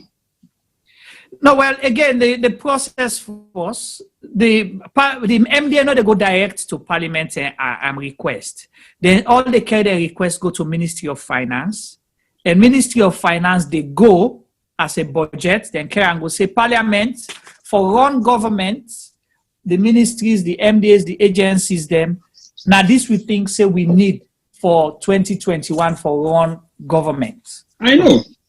Then we go we say we need 10 billion loans, for example. Then Parliament approved that. So we're ready for money from the MDA. I'm not going to go to Parliament, to Ministry of Finance. So Ministry of Finance, they give me waiting Parliament don't approve for run with ministry or with agency. But then you say now the money not enough. I'm not going to go to Parliament again. Now they ask, is that okay? Yeah. So you they go to Ministry of Finance, but now Ministry of Finance, now then are the gatekeeper. Now then are the bridge between the MDAs and Parliament. So Ministry of Finance, me where you ask for Ministry of Finance, I not get right for give you money. Just start like I say, if you can't give me money, say Juma, this money now for T-Boy, and now for Femi, okay? And Femi don't approve, say, you don't approve, say, Femi for spend 500 leons for this money. Juma, this money will give you, this 500 leons. If Femi wants anything past that, make sure say it can to me first. Then when Femi come, I get the 500 leons, all right, where you don't give it for Gam. Then Femi come back to me, say, Juma, you know what? I need for buy other equipment, then waiting column. I need other 500 leons. Then I just say, okay, account I have Femi go. Now that is that okay? When I the question now they ask so, according to the law, waiting Honorable say, not to him talk, he say the Constitution say nobody no get right for spend more than waiting Parliament approval for. If you need and you get for go back na Parliament, give reason and justify that reasons there. All right, so Juma, the money they give you now restricted money, the consolidated money, not to all man can say and can take. It's a restricted fund You have process. You know they just go take them because you get access to them. Juma, yeah. If you take, if they give you 3 billion. Trillion. Okay, let's say they use 3 trillion. Yeah. And then you know, if say that 3 trillion, they enough. Yes. You they take double past the 3 trillion. Well, this now the big question they ask, and you even not go to the people and back where get the key for saying, you know, so that I would like to be parliamentarian.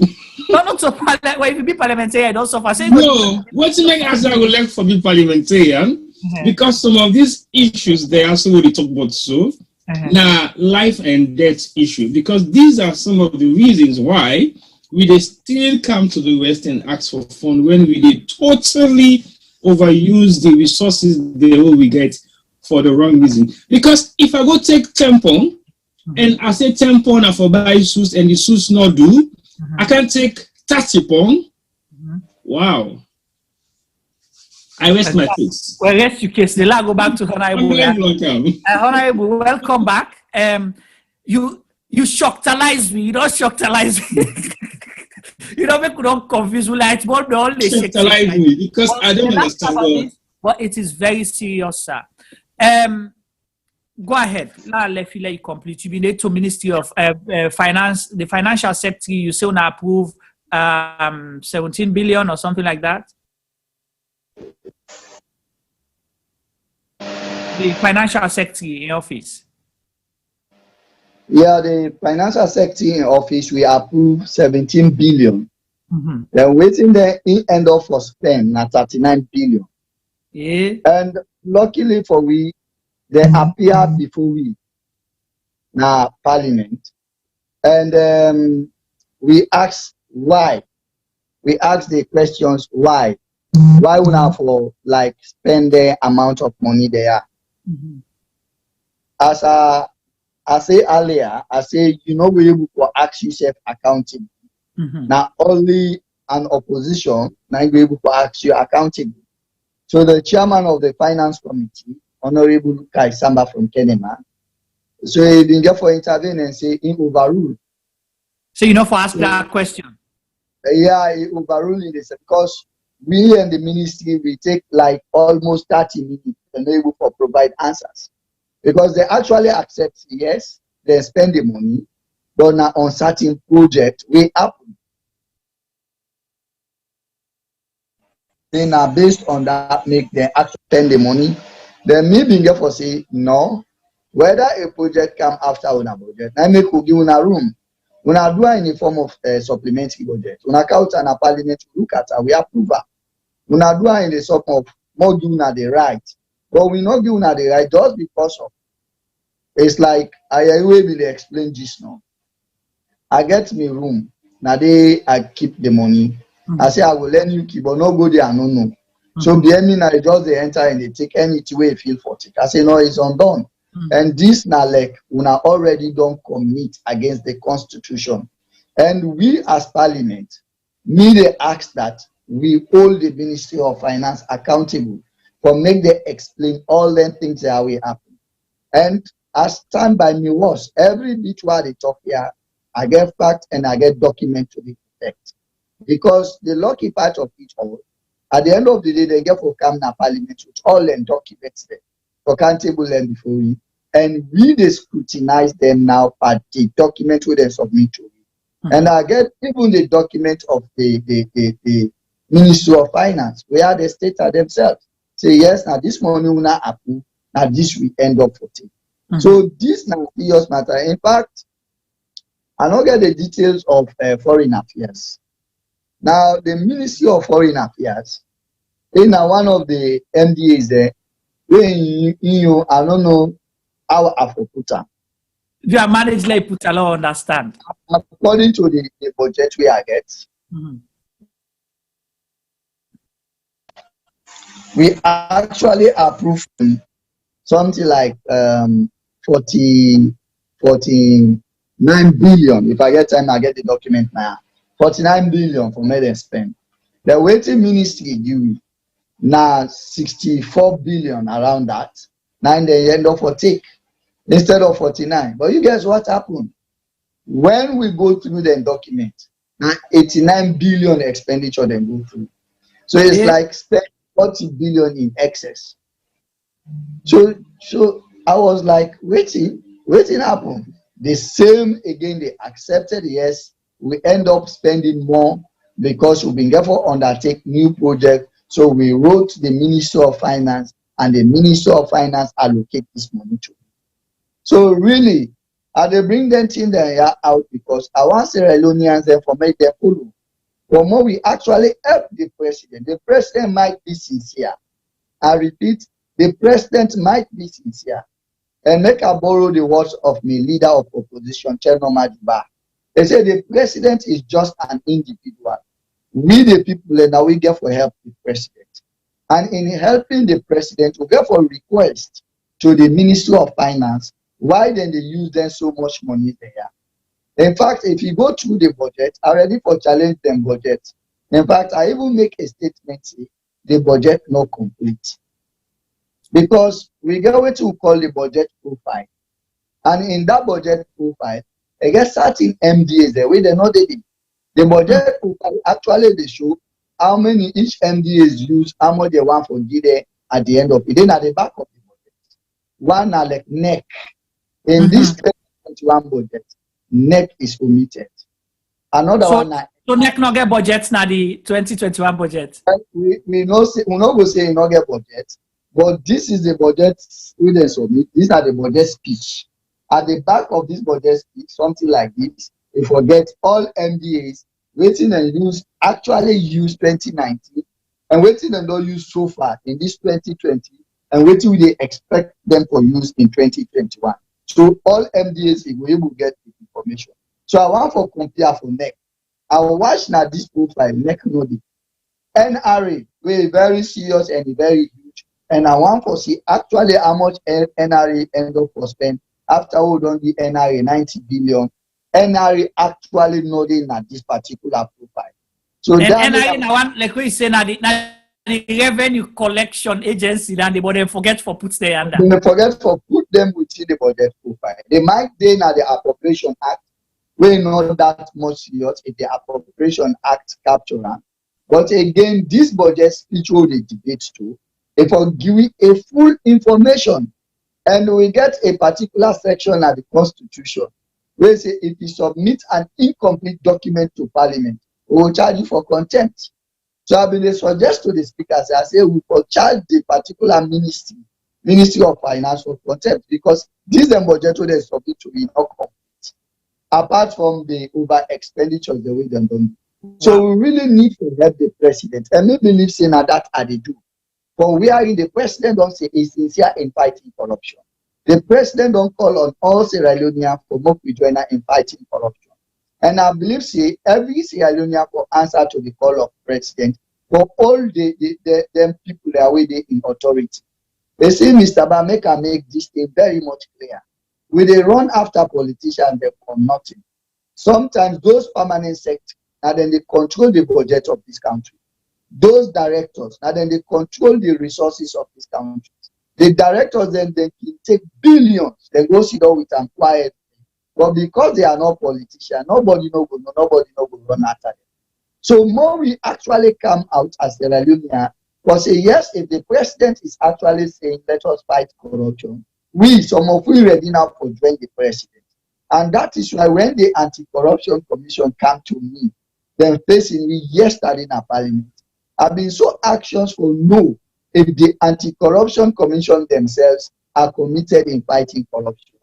I've been there for charge them. Like I state this, I don't want for talk now. I've been there for charge them, say, the Anti-Corruption Commission in 2019, then they end up for spend 294 million euros for buy just 7 motorbikes.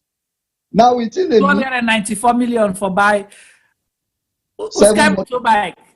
Well, that's not the question over asked them. How much motorbike will them buy? But guess what's happened? Yes, sir. So because immediately I know we get access to this particular document. When I asked the question, the deputy commissioner will appear before me. He accepts, say yes, then they need to buy the motorbike. But then go through the procurement process, then go through XYZ, then go through that, then go through this. So now I get for say, I say, it's not you going through the procurement process. We not get time for good detail. Because for audit and institution, they get for take more than a month, 2-3 months. This not just a question and answer. We dey look at the figure. And guess what? The commissioner denied. And because at that moment, this not a file where they submit to me, and not being get access to this particular document. The commissioner denied this figure, say they not one. Then the chairman, when Honorable Dixon, they asked me for withdraw the question because I not get fact for. But the mere fact that the commissioner denied at that point and he did it under oath, that is a serious crime. So already for, is this something that you can take back? Yeah, now that already for take them up with the chairman and say I don't see the document, so I still want for me to explain to me further. Well, I guess they back there with them say them by now they Okada there. We cost so almost Okada with them buy for that money there. At 7 Okada. I know say Okada na 5 million leons that one, right? No, Okada more give them 10 million. Alright, Tibo, you last Okada way by now almost Tiba. How you guys Okada? So 7 Okada don't cost 200 almost million, sir. 294 million. 294 million for 7 Okada. So if you don't be open Okada shop, open Okada shop and begin sell to government. Make I also reiterate what I don't say. Yes. The reason why some of we they take up the challenge there now for actually again help the president for fight corruption. Because if the president don't say it lay in life for fight corruption, we want for say yes, we will help her indeed for fight corruption, for able for expose. We are in people and they engage in illegal expenditure, like the Ministry of Finance. And this is very important. And I will call on Sierra Leone for actually join me for post to the speaker for make it accept it. We need for call the Ministry of Finance at Parliament. I cannot do it alone. I go stand the speaker get right for economy because they say the speaker for see you before he call you. So I go to now before I want to get them because say lie I not see you. And that ain't right. And we stand in others where they guide me for run parliament. Also give the speaker the power for talk say they get the final say. The ruling of the speaker is final. And the decision of the speaker cannot be challenged into any court of law. You see how we love them sometimes so bad. And we people that we don't understand some of them basic things that in the same parliament not do nothing. But you, the media people, the civil societies that are there, the people that we the extra more mount a pressure for actually ask the Ministry of Finance why he allocates huge resources to various MDAs without going through the right procedures. A very important. Right. Thank you so much, Honorable Lahai Marah, for breaking this. I think say we don't get a lot of people here, but what you carry so neither Ghanaian comedian can say, what a bombshell. What a bombshell. Nine this you don't shock the lies we all. So now, like we always say, CRGM Media is you guys' platform. Whenever on our one can talk about issues, as long as now in the interest of Sierra Leone, we get this platform where they make them possible for now. If una want come 2, 3, 4 parliamentarian, then they are big, mobilize the let them come because we need to talk about this issue. Therefore, form the people's parliament now. So then conversation here, so get for the whole. So people understand because if not so that, una they get for nothing bad name. 5 years old, I go for go campaign tomorrow, then go ask una what you don't do. Because then go say, see, and now all you look, Honorable Lahai Marah and Bele don't big, this, that, they don't know if Nakurata just making Bele the big. You understand? Then go say na parliament. And more so that una don't get a member of parliament, una colleague will say parliamentarians then corrupt. You not say parliament, so you say parliamentarians then corrupt. Una they take Ghana must go back, brown envelope, all kinds of things. Although it don't go back and big, you know, say, you know, it be just say I'm out of I don't know, whatever, but go ahead, sir. Me particularly, you know, when you understand how parliament works, you know, we say parliamentarians are corrupt. Me now one of the people that we actually sincere in anything we have to say. You can always say somebody corrupt when you actually give that person a responsibility for carry. Parliamentarians do not control any development fund anymore. And when this government can then take that responsibility from we. So the community development fund self will not be the government, they get anymore. No, it's not forthcoming anymore. Okay. So how you go say parliamentarians and corrupt? And the concept of you saying they are accepting bribe, that's not something we need for proof beyond all reasonable doubt. You know, we'll just base that on perception. If I give you, Mr. Ba, 50 million euros for execute for me, I will say, Mr. Ba, the output of this way don't show are not things correct. Even without investigating you, I will perceive and say, you know, spend and judiciously. But I not go say somebody don't go bribe you after that na a perception. So now the whole stuff that we media against them perceptions. Right. And we go for try for distinguished parliament. We have the Parliamentary Service Commission where they manage the allocations of parliament. And if you say they're corrupt, go and investigate them.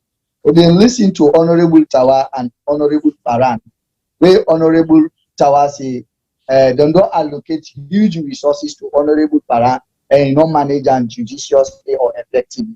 And so they call on anti-corruption for him. That's a right one, because then they manage, then are the head of the administration. So may anti-corruption or the audit service, let them go to say Honorable Tawano actually manage their money then they effectively. Then they report to we who we will take up now. But for just go accept say parliamentarians are corrupt, we are not getting money. We are not like the Kenya MPs. We are not like the Liberia MPs. The Liberia MPs then get a then get a development fund of $300,000, a development fund like $1 million per year. We then they direct. We know they get a dime. We know they get any form of money where government they allocate to me, say for development. Well, the way I use my salary, they call that corruption. I don't think so. So all you get is your salary, and possibly if you're lucky, where they don't pull you now, most of the committee there now, and now COVID day you travel allowance, and that's it, right? Yeah, that you say if you're lucky, that's it. Apart from that one, they are not say anywhere again where parliament they get. The only two way parliament need for do, we need for be very much serious in protecting the laws. And mind you, parliament now we they make the law. And we need to be very much serious without biasness, or make sure say we ask the government accountable. And the only way we can do that now for change certain aspects of the standing orders, the law, or take back the Public Account Committee to the opposition. Because you cannot ask Singapore, Honorable Singapore, for men hold in government accountable. Honorable Singapore is a member of parliament representing the SLPP. And the Constitution say the SLPP get right for withdraw that and symbol from you. Honorable Singapore will go out of parliament. So I will able for withdraw. So there's basic things and then we need for strength. So you can't bite the hand that feeds you kind of situation. That's it. Honorable, let me ask one question. You know, is it possible by law, by Sierra Leone law, for let una not approve the budget for the following year? You know, just so that una, you know, put pressure. I know it's dangerous because that will put people's lives at stake, but sometimes and therefore let the public able for join una for support una. Say, okay, well, because we're not going to forget any resources here, so we the joint parliament for ask government for let them hold the Ministry of Finance responsible for the money where them be done, they're not able for account for. Una, is there a law where say una able for not for approve the budget for the following year? Yes, we get the right for approve or not for approve. I make them the counter na parliament. That is our sole right. Now, the only right we not get, and that we get a limited. Now, when the government don't prepare the budget for adjust the figures of the budget, the law they give you like a 5% right in certain cases. But for stop the budget, not for approval. Now we right. I make it a counter. We can say no, we satisfied. We can say no, we not satisfied. They at the end of my debate on that particular day, I go come back and move a motion and tell the speaker, say, Mr. Speaker, Section 111, subsection 3 of the Constitution has been abused. And therefore, I want to move a motion that we put an hold to this budget for more we at least investigate the Ministry of Finance, how they expend the 2019 money. Mr. Speaker ruled me out of order. On which basis I don't know. I rely on the Constitution. And the Constitution clear. I know we cite a clearer partner, the Constitution, and he say, I rule you out of order just like that. So at the end of the day, that is where your power stop at an opposition. But sometimes we know before we do certain things, we preempt saying that this therefore happen. Knowing the type of speaker we'll get, Dr. Abbas Bundu, you know.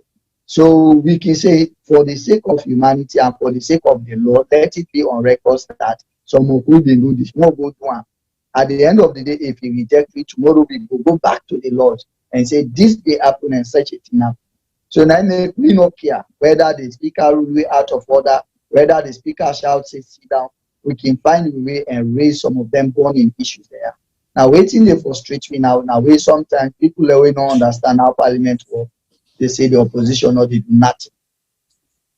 All right. Thank you so much. You don't try today. Thank you. We don't hold you for long. And just for the record, what's your background? What's your profession apart from being a politician? I want to know why you get interest in all this budget issue, finance issue, for the public record. I attend IPAM. Maada gave me a degree in financial accounting. And later, that was in 2000. And later, I go to economics and Jala, master's level. And I read again another master's in financial accounting again at IPAM. I'm presently in the professional level with ACCA. So I will try, although the politics not they give me chance to go further, but I will try very much to complete that. I'm interested in finances because I'm an area of specialization. When you come with a document before me get for do with finances, my skills where I learn in auditing, I can go into them very quickly and look out for areas the way I'm interested in. The Anti-Corruption Commission give me 4 files, every one of them. For me look into the 4 files and pick out just 3 documents, will me and them be able to discuss in details. So that is my background. I'm still interested in going back to the Public Account Committee because I'm able to interpret the audit report so that we will understand them more. Sometimes I can get issues with the Auditor General herself, Lara Telapias. I can attack them equally. Sometimes in giving out opinion. When I've been in at the committee, I can say, no, this opinion, you cannot say this is an adverse opinion for the evidences we get. You cannot say this opinion is a disclaimer. You cannot say this opinion is an unqualified opinion with such evidences. So I can raise issues with the Auditor General sometimes. So that's my background. And I want to go back to the Public Account Committee if possible, though then they deny me. And I hope say the president will listen in order for more we augment in interest in fighting corruption, if not for political too. Some of we need for the empower more going at the Public Account Committee and hold in government accounting and bring account to the knowledge of in the president and the general public. Wow, thank you so much. And Tibo, you got any questions for Honorable? I just after you, then we'll try for carry round up. I get 2. One way they say, well, that is some controversial question because the person they say, since then they stop them for participating in the parliament, why they not go do the South African style revolution of parliament? Made themselves stop people there for states to like I say, that in an extreme. So I know they actually anticipate for that. But the common one is honorable if you want to advise the present government on budgeting, where they should consider key issues to develop in our country, in terms of your advice to them. Okay. Before you go to the second question, possibly you talk about the first question and saying at the extreme, but the reason why I want to put that question in context. You know, sometimes, you know, the public, okay, they say, T-boy, or the parliamentarian, and then they talk for we. Then just sit down, they know more this, that, they know they talk, they know they act where they're supposed to act. But possibly unable for one for answer the question why it's not possible for we get that kind of style or whether not afraid and free based on that person the question. One just give the person privilege, let explain to us. Okay. Well, the South African Parliament is very much democratic and liberal than we own Parliament. And then law, that is the standing orders, you go see the Trump and talk for point of order, a very much stronger democratically than we own. You go see a South Africa, even when they don't vote for the president they go back na Parliament for approval. Then that they tell you say the Parliament gets absolute control over the president. And then laws are so flexible. And yonder the court, actually they speak like a court. A court is truly independent. So if you take a matter like a court, you go see then they take that kind of decision. And we don't see on so many cases wherein them will raise certain issues in Parliament, where the Parliament will turn on another way, then go to the court of law. The court of law they decide on that. But in the Sierra Leone Parliament, the speaker gets so much power that the speaker get right to get you out alone. He just get for go. And with regards to taking the speaker to court or Parliament to court, we stand in order where they guide the affairs of Parliament will tell you, see, the speaker get the final say in any debate. And now we know most sometimes can go further and tell us, no, but it should be within the laws. But actually, now that the laws they stand in order, say the speaker get the final say. They say, and the decision of the speaker cannot be questioned in any court of law. So where else do you go? So these are some of the challenges so we get, where sometimes they may be. And we certainly no attempt for going at the well of Parliament to say more facts. We see waiting happen. Then call the Sierra Leone police and gather we all out of the well. Then beat some of we commodity. At the end of the day, we say that Sierra Leoneans we get a very difficult within a very difficult situation. I mean, possible they analyze at times politics unbiased. Today, SLPP come outside and say we did that. They see majority.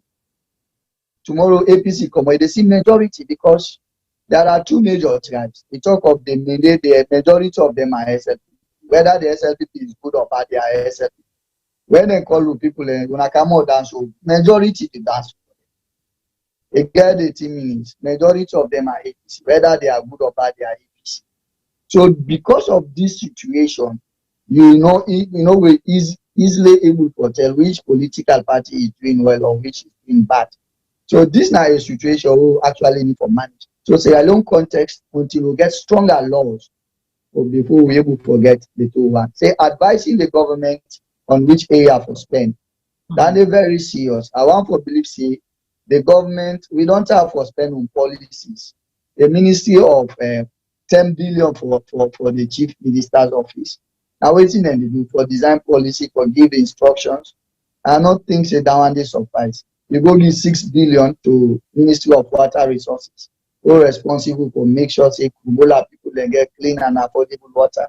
So then they misplace their priorities. And each government gets a new agenda, then get them priority. And the priority of this government are education. So if they see the education, they take almost like 20% of the budget. But what about developing also agriculture? So if they advise them on which area for send them money, you get for be careful because you get for they in line with their manifesto. And also then you waiting them believe in for development. Them believe in human capital development. In which way? Now the question that one day we ask. If they say human capital development, you cannot come and say lie in a middle capacity, in a middle develop afterward don't come up from class 1 to class 2 to university and so on. Let us invest in tangible, practical things. Now that's the APC believe. We then believe in infrastructural development. We see so many rules, say open up the countries so that people will come and invest. If you develop the economy, you don't need to pay school fees for that money where they sell now doctors. Because you know, so we go to market, they get money for people in Peking, then for even go pay that 60,000 for school fees for in Peking. So more we come in and say yes, more we concentrate on agriculture, where you will able to develop the economy without saying more go pay for with people and fees. school picking them, move put them. Yes, they will go to school if the economy is developed. I do believe that. I believe the infrastructural development is driving all the other variables. All right. Two questions quickly, sir, on infrastructure. Then one, I know when the APC was in governance, they started the Kubola project for make sure say they do the roadway they lead up to Guinea, and I know say they did the same. They do the same with Kamakwe as well. That road for lead to the Medina border. And I know when we managed for get the opportunity, because it was a great opportunity for visit them places. Then when then two places that they make. We have access to Guinea, people and go able for go sell them product Guinea, and you know that trade business, that trade exchange go happen. So how far is that still going on in Kubola? Because that's your constituency. I know even see I'm inside the budget. That Danny tell always I see they say pavement work, and you know, whose pavement where they go do that dirty road? Well, now that's say for grade the road for then they treat her like a feeder road. And that will be a very good a kind of way we open Sierra Leone to the international market.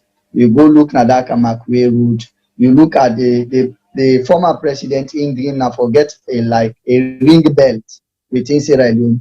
You go through Kubola, Ikankono, you go through Kenema, Tongo, through Kenema, through Kailan. So you round the entire country. So somebody will tell me. So honorable, just wait. Okay, so maybe don't go international. So the Kubola development, infrastructure development, go make sure say we are connected within. You don't talk that Falaba area, the Kubola, Kono, Tongo, Kenema, and all that. So you can even go around and come free tongue. So you go come on Guinea in that part, they able for travel go to the southeast.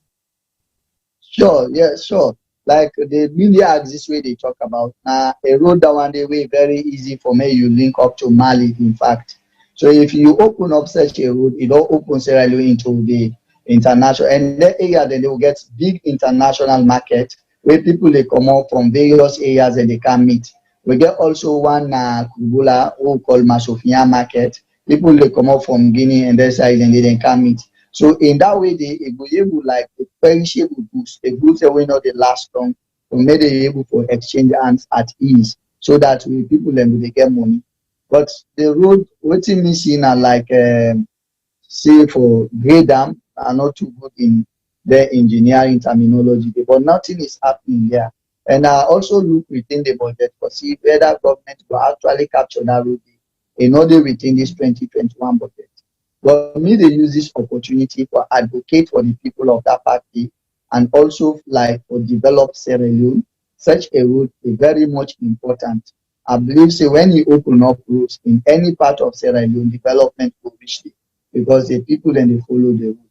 And if we don't get Falaba District, Falaba na a new district, so we pray that the government will concentrate on Falaba, including Karina, so that most of the social amenities will get now other areas we lack now them place and they will be available so that the people then will enjoy.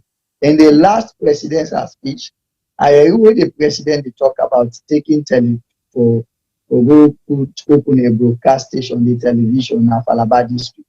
I begin to wonder how is that possible? Outside the channels and Google, how they outside them will put light for watch all of them stop them. Now get lights. More we get the road first, then we start to talk about lights. But so an opportunity for logo open television station at Falaba.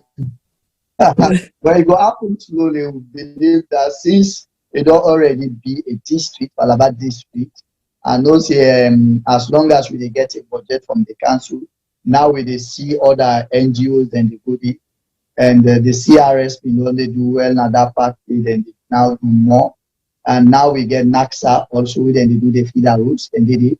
And that's now a great achievement on the part of the former president of Guinea Falaba District. And some of we will be the way that will happen. We'll be really determined to get that district. Right. You know, it be so challenging. But thankfully to the president who we get then, we able to get Falaba District.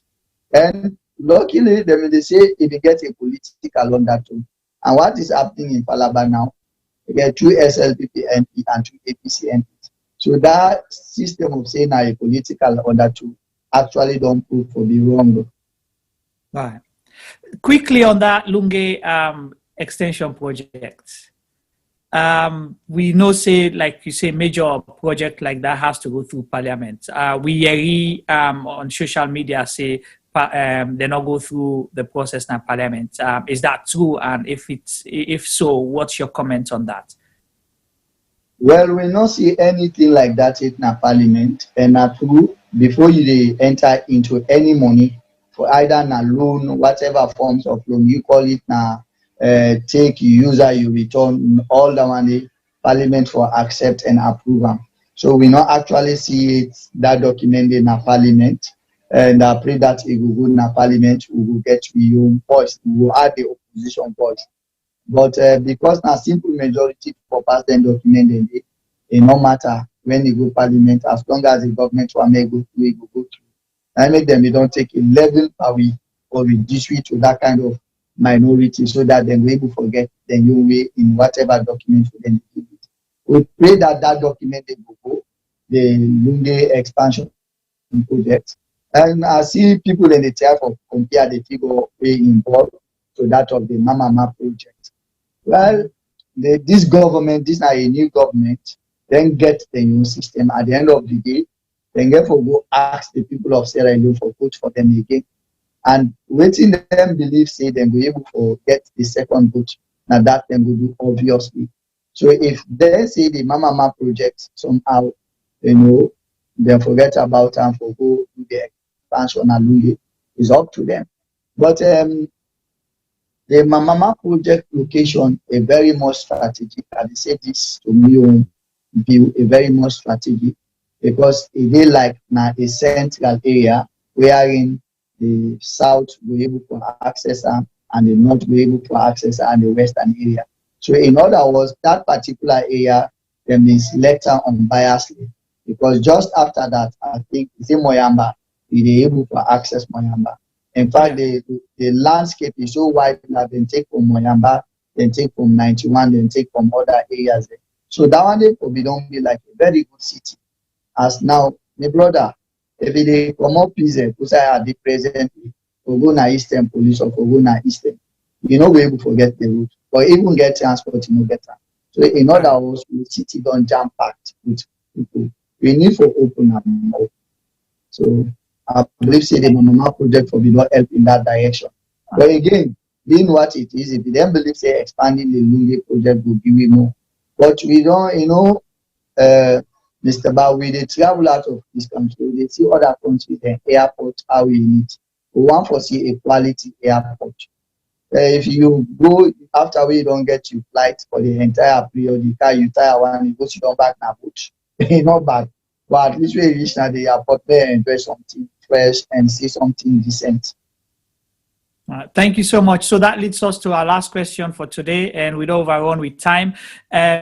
The Constituency 110 rerun election, and the reason why that is important because you don't emphasize a lot about, then take away some of our MPs and kick them common at Parliament, so then we'll get majority because of simple majority. So how important is that? And this is not the third term, for the same constituency. And why is it so important of interest to, Mr. Ba, you see, Sierra Leoneans, we know since they use this word again for the second time.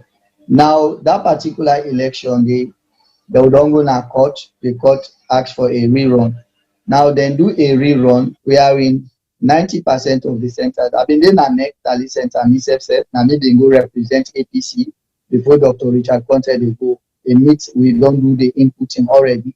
And the figures actually we display, apart from that particular center with them for APC in the lead. APC lead the election. I was there. I was in the next tally center at Wellington. I maybe go represent the party.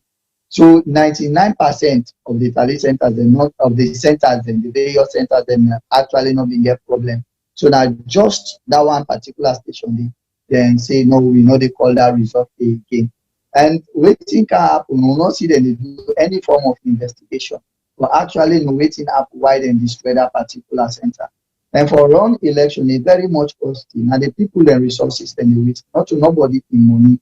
So without you telling us, without you giving us a report, waiting up, without arresting people, without holding people for account, or made them responsible, or go cause or go damage government property, then or go damage an entire election situation, and you come and say more run election. No surprise if the SLPP rig that election. Because if they be actually honest to conduct an election, then for don't give me that election, they will be no winner. The APC will not win the election. And then for don't investigate and hold the people who are responsible. The videos are out. We get evidences. When they see people that are actually waiting and they see, we know everything will happen. Why will not go hold the culprit that will disturb the peace of that country? Are we really sincere in making sure that we run a stable country?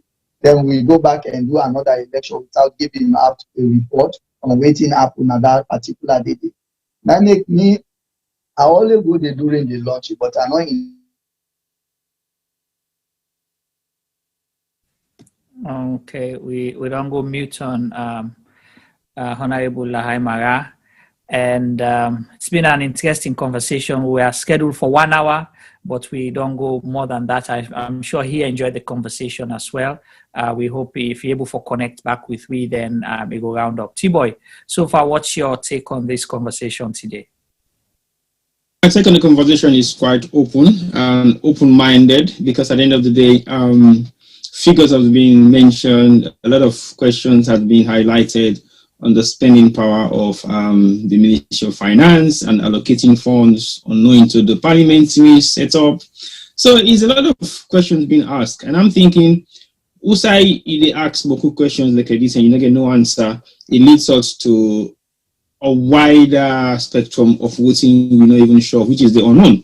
Right. And the unknown most times neither the most dangerous thing than what you already know. So what we don't know right now, how are these funds being dispersed? Why are they dispersed? Why did they actually hand over this cash without parliament involvement for the second time around? So it raises a lot of questions. But my other concern is, if you need some amount of money for support, what you want already do, I don't think going above that initial fund 3 times or twice, or even equaling it, makes sense. Because at the end of the day, if you need 10 pounds, you go spend 15 pounds, I go understand. But if you need 10 pounds, you spend 25 pounds. Spend 30 pounds or 50 pounds. Well, if you need 10 pounds, you spend 30 pounds. Look, let's say you need 10 pounds, you spend 25 pounds. That means you still not enough budget properly. Because if you need 10 pounds, you spend 15 pounds, maybe I go understand. But if you go equal the amount of money where you spend per voting and give, and you go above them, I can't understand that. And for make we see all these things they happen and then everybody gets away with it, nobody is being held responsible, and some MDs have accepted to say, yes, we actually spend this money because we requested for it, even though we're not supposed to get the money, but we do have it and we spend it. Who should be held responsible? Yeah. So that leads to the question of saying, how can we blow the horns on one side of the trumpet and then we don't want to turn it around and blow it on the other side? So it raises a lot of questions and concerns about how things are being managed, because management, one of my biggest questions is Sierra, but it has just been proven that it is still a challenge, and I don't know how soon that challenge will be resolved. So I don't know what to say, man. I'm just full again, it just comes to the same thing, because when they come, when the SLPP government take over, they were very like, we're gonna, be focused on fiscal discipline, meaning that we get for make sure say we be very stringent on how we spend. We get for can block leakages. But this one, it's like it's in the slogan where they go out there and say they block leakages, but they open drainages. Then it look like saying that's going on, because this is not the Auditor General's report. This is not somebody saying stuff. This now what's in the law say spend 3 trillion leons. Now we approve you for spend. But you go spend almost 7 trillion. Well, I don't think I need to wait for the Auditor General's report anymore because. Well, no, the reason they say that because the Auditor General's report, you go say, okay, now find it there, you get for go find receipt here, you get for go do this here. But this one, the people can say, yes, now this one approve, but we overspend. And we go ask Ministry of Finance, now then give we this money back for can't overspend. What you now overspend, pa? Or new project? What's in the new project here? Okay. Oh, policy. Who's policy? Who do you pay for policies? Who are the policy makers? To themselves. Because why you get all the experts them na the place there. So no wonder how they see the letter, they float around say, oh, some man a consultant and they pay $5 a day. Because I can understand when you say you get a committee of policymakers. How do you pay a committee of policymakers? And what strategy are they bringing into those ministries that are effectively working for them to be paid that amount of money? Are they experts in what? Say, for example, the water resources. How can you give billions to policy makers? Okay, when they make the policy, what now do you use to execute those policies? Exactly. And we complain, say we don't have money. The paper, but the one way beats me, T-boy. You know when they talk about the motorbike, then 7 motorbike, right? 270 something million. Well, somebody just highlight say. Somebody said the motorbike can get plain engine.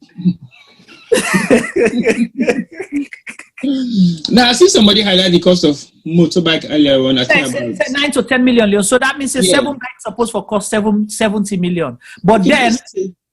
Where do you say the 200 million go? Okay, let's say you put consultancy in between and all that stuff. Then consultancy for go buy bikes. No, I'm just saying. I'm just saying. I'm just saying. Hypothetically, let's say you are for drafting, logistic, consultants, and whatever. You can't go 4 times or 5 or 6 times the actual amount. But you see where Honorable I say, directors of all these ministries are actually the ones who they should investigate. Yeah. I totally agree. Because they are the ones actually sitting on those money. And they are the ones actually spending those money. Because when the money comes, they're in the distributor. So sometimes we put a blame on ministers and MPs and all this stuff, but we've never questioned our civil services. See, but you know one thing I always say, do you know why I make them directors, then they then civil servant, they know they take vacation? Who said they go then, Chris? They know they take holiday because they're afraid say if you come out here that kid. Can you imagine that salon you get heads of departments, then they carry go the stamp, the official stamp, then they put that in their bag, they can't go when they go vacation, they lock the queues, all the documents, then they so and then when you go to the ministry, then talk say the PS not there. EPS not there for sign. Happens. Nothing happens. Everything stands still. Now we don't understand why then they happen.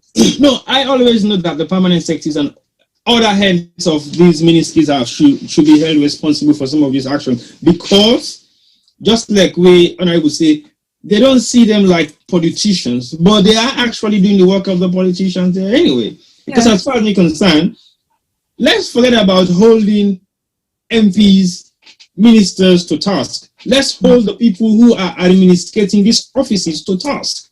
Because if I say, okay, yesterday I been arguing with somebody say, why do we allow our friends to come and visit us at work? And we were meant to be working. Correct. Because when you go find permanent secretary, you don't meet queue. I know. See, I just can't find I just can't tell you I do. Come on. It's supposed for the work. But guess what? It sets up your own private office inside another existing office. So the ministry work even happen. Correct. So now your private consultancy they do. Come on, we need to take these people to task. We need to ask them questions. And see, boy, Ministry of Finance, we know people where now government people where then they pay, and they are on special projects as well, where then they pay them double. You understand? And so then they pay them for the special projects as consultants, then they pay them back as the government. And you're not supposed to take salary 2 sides. My brother, in Sierra Leone, everybody is a consultant. Well, the worst of it all, we were the community diaspora, and we are the biggest consultant in the salon. Because I don't know what we to go consult. I normally when a consultant say, you not be get proper job, you say that consultant. Well, let me can say we will come on at the diaspora. Now we are the biggest consultant in our salon. I've known of so many people within the past 10 years where they consult in our salon, and I ask them, what do you consult for? Tell me. You can't procure for a management company where you don't even know how the management company run. What do you procure for them? Exactly. How can I consult with you when you don't even know my ministry? You don't know my discipline. Yeah. For example, SLBC. You go take an accountant for can consult for SLBC when I even know how to run the television station itself. Right. What they can consult for? Are we actually just saying these things because everybody in a salon have a consultancy firm? Mm-hmm. What are you consulting? Well, now who are you consulting for divert funds, unfortunately. So if you go pay $1 pot in consultant 500, you have to be realistic with some of these things. For doing what? For 3 months? Then where that person they don't consult, we don't get that. So $500,000 a day now, $500 a day now times 30, now almost standing. They are big usually calculator. No, man, I mean, there's time for calculate the billions and billions the area one for converting into dollars or pounds. I couldn't because well, you go boss. Let's do this $500. Let's do this $500. It's really just too much. Let's say okay, say Sunday weekends. Let's say times 25 days. That's equals to 12,500. Then again times 6 months. So that person they rake $75,000 as consultant. Then one of him party for do it. What did they consult? How many people get paid $75,000 a year? Now let's say the Ministry of Water Resources, then they pay this money to consultant. What thing then they consult for?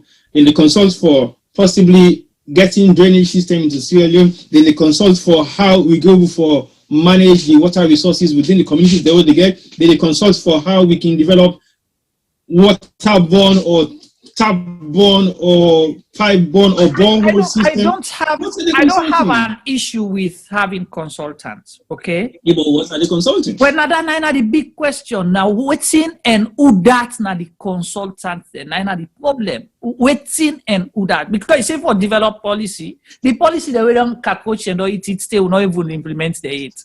Eh?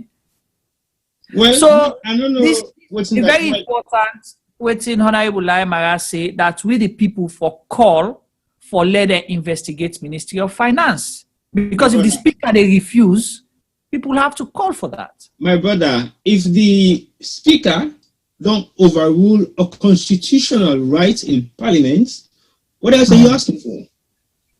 Because the Constitution... we can't stop. We're not going to stop because that's what they want. Everybody gives up and then they continue. So then you always say, don't bite the hands that feeds you. But if the hand where they feed you choke you, you know go better. Right. Because if he choke you with food, they die not so. Right. Except if you want to die with that food being choked in your mouth. So all I'm saying is, not that we should stop, but let's actually be realistic about raising these concerns. It's not just about raising them.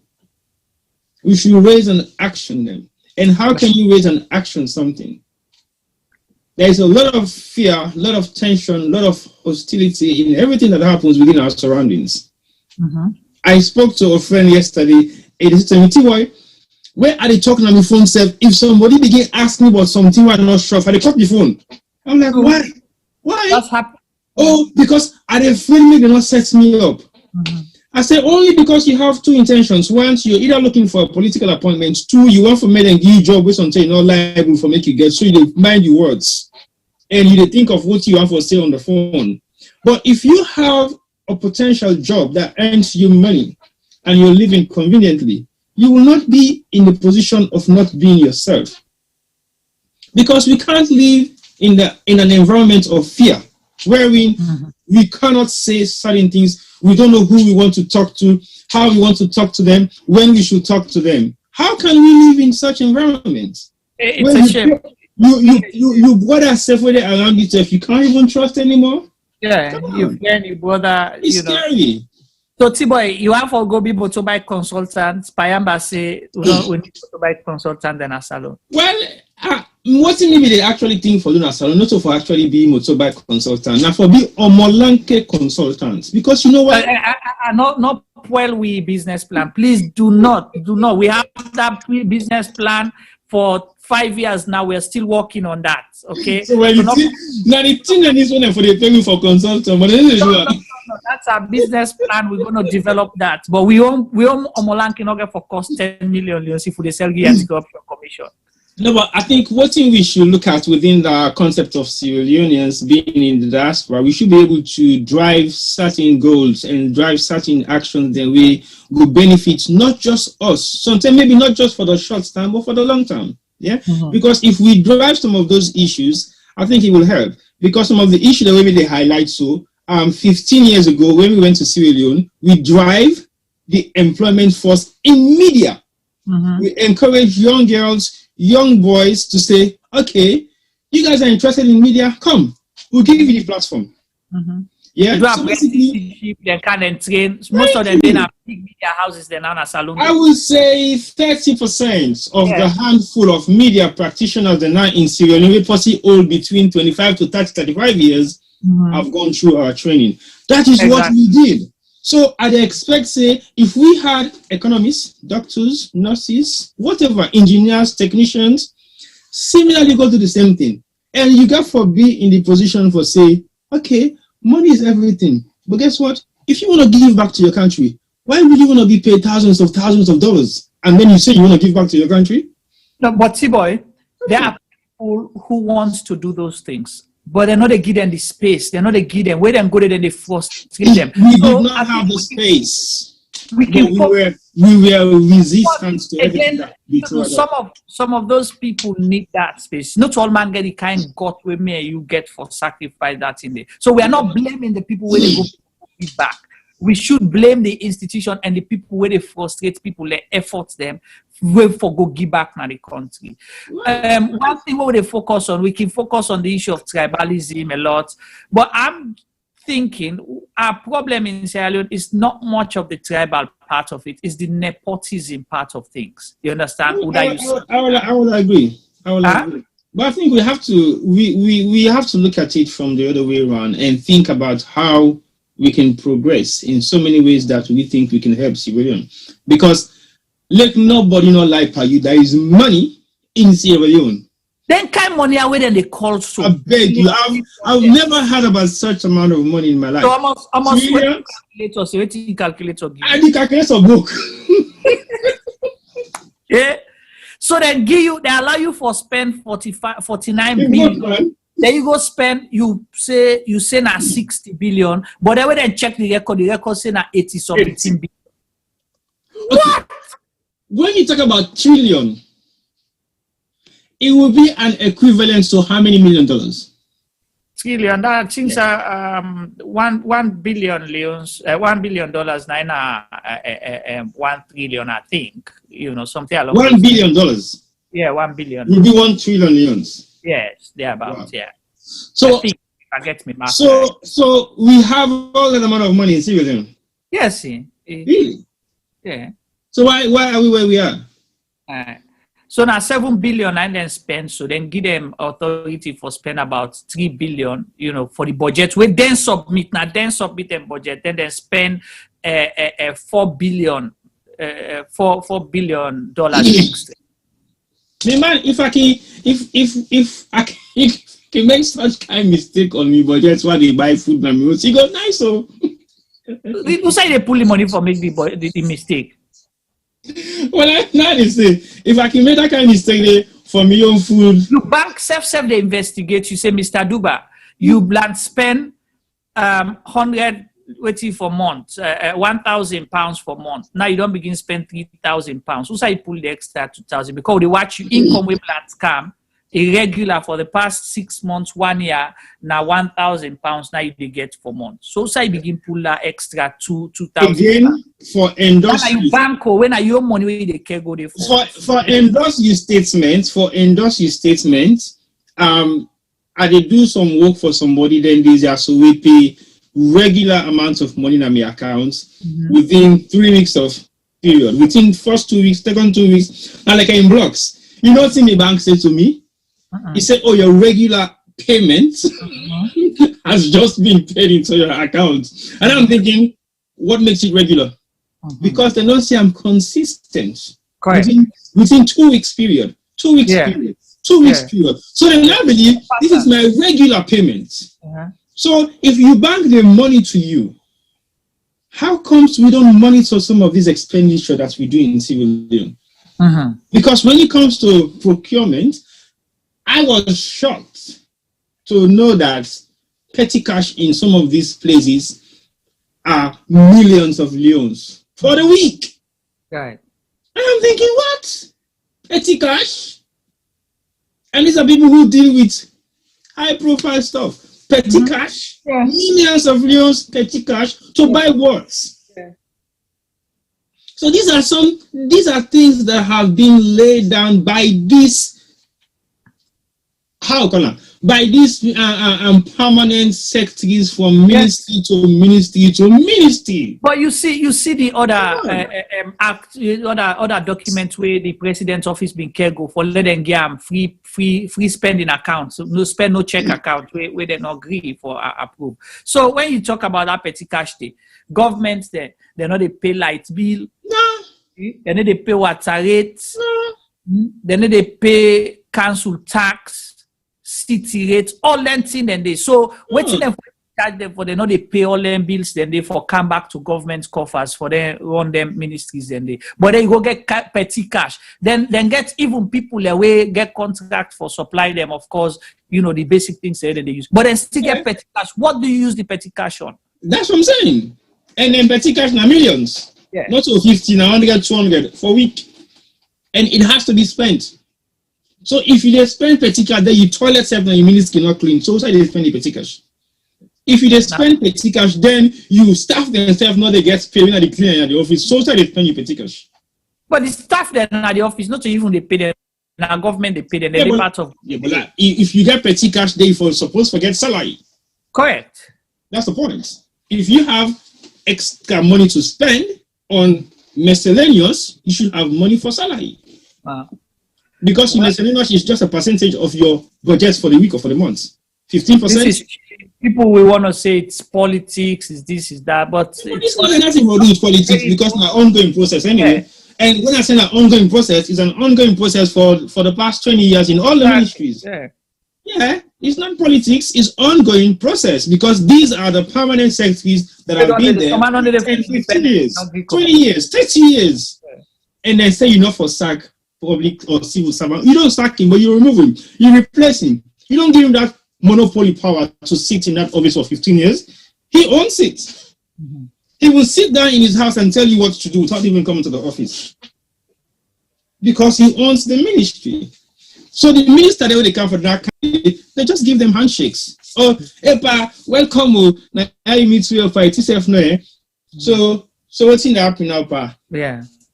I am not making an allegation about these permanent secretaries, but civil servants in civilian should be audited. Whether they like it or not, therefore can give account of how they are spending their money. Right. They should give account of where this money are going, how they spend it, who they spend it on. You cannot do procurement for furniture where furniture already done inside the office. That can baffle me. Oh, you set up you therefore change all the furniture the way. Every year, when I see not do and not well, therefore change the. What's the demand? Yeah. You know they change the toilet where the dirty every year. You know the toilet is exactly the same way. What has happened in the toilet? When you build the stench, we go kill it. You build. They don't procure for paying the offices, but they will procure. You build it. Peace. But they will procure for the minister in office, the director in office, for changing furniture. Hello, really? Wow. Anyway, don't not dwell on this. Well, family where they watch. Today we get Honorable Lahai Marah with me. He can't do a whole lot. He can't discuss a whole lot of what's happening in Sierra Leone. But unfortunately, we've been here for loss due to network. Now the area outside they but he did extremely well. It can highlight a lot of issues, mostly within the gaps there within the 2019 budget. He say, according to Ram, it get documented for proof. He say government overspend boku na the 2019 budget, and the Ministry of Finance need for at least explain to the people and for going to Parliament, because that is against the Constitution and the laws of Sierra Leone. You cannot spend what was not approved by Parliament. If you want for spend, if Parliament give 1 leon, you want to spend 2 leon, you have to go to Parliament. But yeah, so what we see, Parliament approve 3 leons, then they spend 7 leons, then they still not go to Parliament, which is a shame. We hope people are paying attention, and explain a lot of things about the challenges because we keep blaming parliamentarians that rubber stamp Parliament, but explain how parliamentarians then they struggle for make them voice heard, not just opposition parliamentarians, because even one thing we highlight T-boy possibly where you not catch. He said the deputy speaker of Parliament, you understand, when they head the Public Accounts Committee, how we go able for all the government accountable, because now the party they get symbol. Yeah. The party can go in symbol. The party can even make and vote and kick and come out and not be deputy speaker. Yeah. So that's then do last parliament with Bernadette Lahai, isn't it? They did that to Bernadette, but even this parliament to Honorable Tunis. Yeah. See the Tunis, remember Sidi Mohamed Tunis, where Dr. Prince Harden go and say, na in the give symbol, able for kick and come on a parliament. Yeah. At the end of the day, as government, at least as leader of government business. So a lot of ways then they for hold people to ransom. They can kick you come out committees like how they do to Honorable Lahai Marah, from the Public Accounts Committee and so on and so forth. So we have to join them. We not get for say they are saints, but we have to support them to make sure that, then challenge the laws them and possibly educate you a little bit more. So, well, I think we have to, as liberal and loyal citizens to the Sierra Leone flag, not to any political party, but I think we therefore look at some of these issues very carefully as Sierra Leoneans. Let's put aside all the political agendas. Let's put aside all the political motivations that possibly some of us may have or some of us may not have. And let's just think Sierra Leone. Because when you think Sierra Leone, you don't think tribe, you don't think party, you just think progress. Until we begin to think Sierra Leone, then I think our mindset might slightly go around the fact that we want to develop. Because even some of we were the community parties of the world, we've seen development, we know what development is, and we can see how development has been executed. But as soon as we step foot, that's alone. The mindset for development is totally different now. It's been compromised by political lines, it's been compromised by tribal lines, it's been compromised by nepotism and all the stuff. We should stop doing things like that, because otherwise we're going to make all this noise now, this diaspora, all kind of noise we will make. It will not be of no benefit to civilians. It will just be of benefits to us individuals. And what are the benefits as an individual? We outside the good health team. Let's think. How can you have 50 billion sitting down at the bank? You can't do nothing with it. You say, oh, mina man. Right. Then you get your neighbor winner before you even put one cup of rice in a pot for cook. Come on, how can we live in such an environment? They say they're idle and lazy, but you don't give the opportunity. But things like this happen in Europe. But what the Europeans then do, they make sure their citizens are possibly able to feed. If the ones that are not able to feed, they will help them feed their families. Because we have wealthy ones that are there to support the ones that are not that wealthy. They're not going to make you live conveniently, but you will not go hungry. Me, I can always say, anybody within Europe where they go hungry, he has to look at himself carefully. Because there are all opportunities here for you to have your daily bread, except if you don't want to make sure that is possible. And in Sierra Leone, I will not say there is all opportunities, but there are some opportunities available. And people are not just jumping on them because they want for council say, because we've taught them the culture of dependence. For hold people to ransom, that's what it is. For as long as you teach people and for being dependent on you, you're not helping them. You are not the savior, but you are actually ruining their livelihood and the livelihood of their kids because you're not teaching them to teach their kids to earn. See, but you know, it's in analogy what I can say. You see, when you talk about this developing people and your communities, it's simple. Oh, then a thief man, then at the area, this, that. Yeah. If you get, I can always say, any development we're able for do way, I go only able for build us from your immediate family, put all the gadgets them inside it, then left me the people the way they around me completely for suffer. I'm not gonna build us for all, man. Yeah. But at least you're able to reach out in a way for develop, at least if not one person in that family. Because if you not develop them, then people and they end up turn bad people. Who will be their target? Your home, your own family. You understand? So let's say, for example, Mama de na salon, family de, then I give them everything that they need. Yeah. Then I left me neighbor them. I not even say, okay, they are big this month here, so now for send one bag rest for them. Okay, help 1 or 2 picking them for scholarship for study. Yeah. Then sit down there, then they watch. All good things is happening in my own family home. When they're ready for go broke, not to my own family home, then they go broke. Sure, first. When they thief the television day, you understand? Let's say luckily they don't harm me family member, then thief all things. Who that then they call? Not to me then they call. I mean, they get for call back, I mean, they for replace that because I want to let them live a better life. So that is the kind of concept you have to make sure, look out for people. So you waiting at government, you think, say, you drive now the AC motor car, you this, you that, you take all the money, impress, you take per diem, or how they call the money. What's the money we call this now? Now impress, eh? Petty cash. Petty cash. You take all the petty cash every week, you keep up. Then you neighbor them day, you not even look at it. You say now idle, but then they're not serious, then they smoke jamba everything. When they're ready for go broke, now you must carry and go broke. Not all that possible. That if you're lucky, they not harm you. We're not advocating violence. We need to justify say people for go thief and rob, but that is the potential when you deprive people of what they're supposed to forget by being blatant. Well, all I would say is the facts of the matter is you cannot solve the problem of the world. You cannot solve civilians' problem, but whatever community you live, do what best you can. Empower people is better than allowing them to come to your house and say, bribe body, or you get 20,000. You come back and say, bribe body.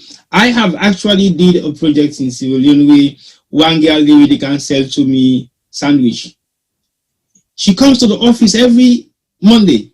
And when she comes with a blind full of sandwiches. And I ask her, I say, how much sandwiches you can sell now? So every Monday. He said, oh, no, Boku. Now 20 no more. Okay, 20 sandwiches. I said, how much that 20 sandwiches cost for me? He said, about 100,000. I said, wow. I said, so you do it every week? He said, no, one thing for the week no more. And then the following week, it take up what we call that. So basically, she spends 100,000 a week and then stays for the whole week and collects 100,000 or collects 150,000 the following week. So it don't waste 1 week. Yeah. And I ask her and say, so if I give you another extra 100,000, you go do this every day? He said, no, I will do it twice a week. I said, okay. If I give you another extra 250,000, you go do this every day? He said, no, I will do it 3 times a week. I said, okay, well, come to Ma. Can take 250,000, just 250,000, 25 pounds right now. It was less than that before. Yeah. Juma, that lady kind of office, it take you 250,000. But you tell me like I'm a stranger. Yeah, but you be there anyway. So you be there. So I'm not going to tell you. And guess what? 2 months later, she came back and said to me, T-Boy, thank you very much. I said, why? He said, because I don't just back 250,000 and then I came for do this now every day. I said, wow. I said, no, keep the 250,000 and make sure say you save them because then you collateral. No use them more. Keep her no more. And when you keep her not forgetting I mean money. But I for make you get some sense of responsibility. So these are the things that happen in Sierra Leone. Yeah? You just see that young picking the worker, fine, get fine body, it look good, but it is sell granates. You can't even ask, why are you doing this? You're meant to be in school and LBCD. Yeah? One of my staff, the way I end up forgetting at my office, came to the office for can sell adverts for a magazine when not even they exist. A potential. You know the marketing magazine and everything. He say, oh, well, this magazine will come next week, but I want to for you can buy page for advertise. And we can the office, I say, okay, go up. Ask for that guy in the call T-boy. Where you not say, wait no more, he come. He say, okay, he go up the office. He wait, say, then they say, that's what you come. He say, you don't left and down. He say, no, it's still make a car up. Somebody say make a car up, no more T-boy up. And a car up. 18-year-old girl. And I ask her, why are you doing this? He said, oh no, because what you do, I know what I do, and blah, blah, blah, blah, blah. I say, you sure? He says, yes. I say, you really serious? He says, yes. I say, come tomorrow morning, come with your CV if you get any form of education. If you like it, that's yourself, come. And you come. Because of that person there in enthusiasm. Yeah. In effort. You actually they grab every day they're gonna skill because one, you are so pretty and you are exposed to a lot of danger. Right. But you still don't want to stay home because you want for earn your living. So my point is people are not lazy as people and they claim. They'll embrace it. See, when we get respect for now China House. Yeah. Before China House, it gets you know that where they call it in a yom where they sell the bread, egg, egg, sardine. Yes, sardine. All right. Yeah. This guy, then at that place, now that small stall that he gets, they sell. He don't did it say he don't able for raise funds for himself. He don't able for go enroll himself na Milton Magai. This I talk about 5 years ago. I meet a go na Star TV na Bash na introduce to me. You know, very interesting. So he don't go yonder. Now he don't go educate himself. They sell that thing there just for able for raise money. He don't put himself through university. Then he still they sell the wait he go study na you know for become a chef and all that thing and the catering business because now that line of business they did. But go na the guy in place ask I say why are you doing this? Say brah. He said, I get for create employment for myself. He said, you see all these brown they come by to me, so now they help me not to all that thing. I was like, wow. You know, so people get potential. One great person will jump into politics where I get respect for. And somebody will give somebody they sell newspaper opportunity. This guy they pass anything they buy run better. You know them newspaper guy. They can buy. That guy say, why you they sell this, that? I say they raise money for going to university. Now I say, really? He say, okay. He say, so if how much money you want for like you, because himself not to the boy up to him, he get for go take to somebody for sell. So then get now able for buy for himself. He end up, then lend that money there, he set up, he become big, the person get a scholarship, he go university, he graduates. Now he they work, he they do well for himself. So not to all man lazy in a salon. Give people opportunity. That money for that petty cash they take, you go Naromba, China House, what they call the other place. I don't know the other joints there. Why not China House? No way you call. Because I know the prominent one. Then what other place? For the permanent sexy there. Well, I know they call them prominent. They go out that one Bathurst Street. Then they go out that one now na Godrich. Crew when you say another one where they can go. Crew when these, they were the one day. So now then they go sit down, blow off their money, then they from big full business. People and then they suffer and they die. Well, what you make a say now is they don't come blow mindset. This now we don't blow mind now the blow mindset. Let's be positive as civil unions and try to do the best we can for make salon better. Salon that we own. Nobody not for carry for make and for me. And we waiting at the diaspora. Look, we stop for the send money for people and for just because we want for support them. Say no more. Oh, na me brother day. My brother can't send for me 10 pounds. Ask that person what you want to do. If na school you want to go, tell them. So okay, I don't tell for the send for you 10 pounds, 20 pounds, 30 pounds, 50 pounds, 100 pounds. What you want to do with your life? Right. Sacrifice. If now 500 per people for send for them, stand up for them. Not give money for 6 months if you're able, and save until you say okay, you have 5 blocks. This now almost 5 million. Find something to do. I don't want you ask me again for nothing for the next 6 months. Develop yourself by small legacy.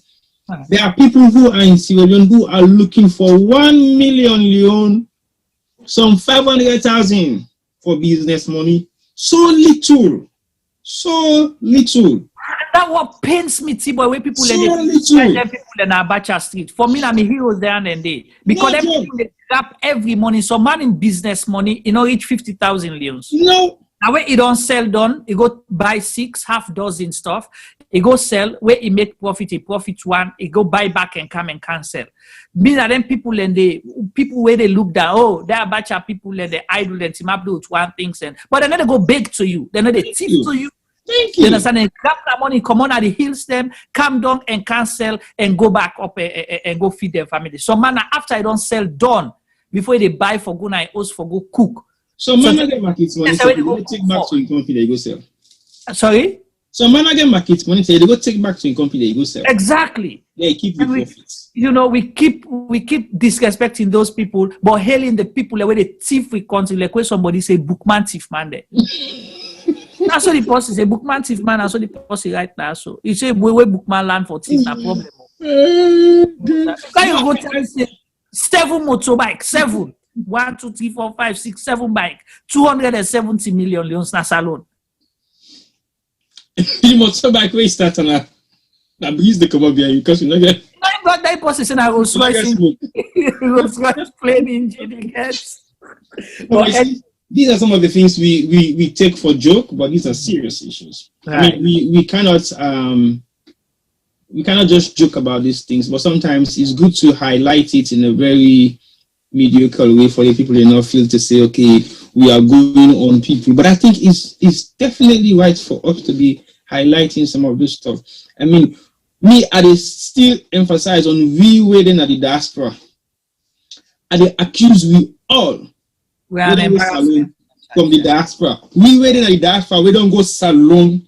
We don't see development. We don't see the process of development. And then we go salon. We blind the eyes to them. Yeah.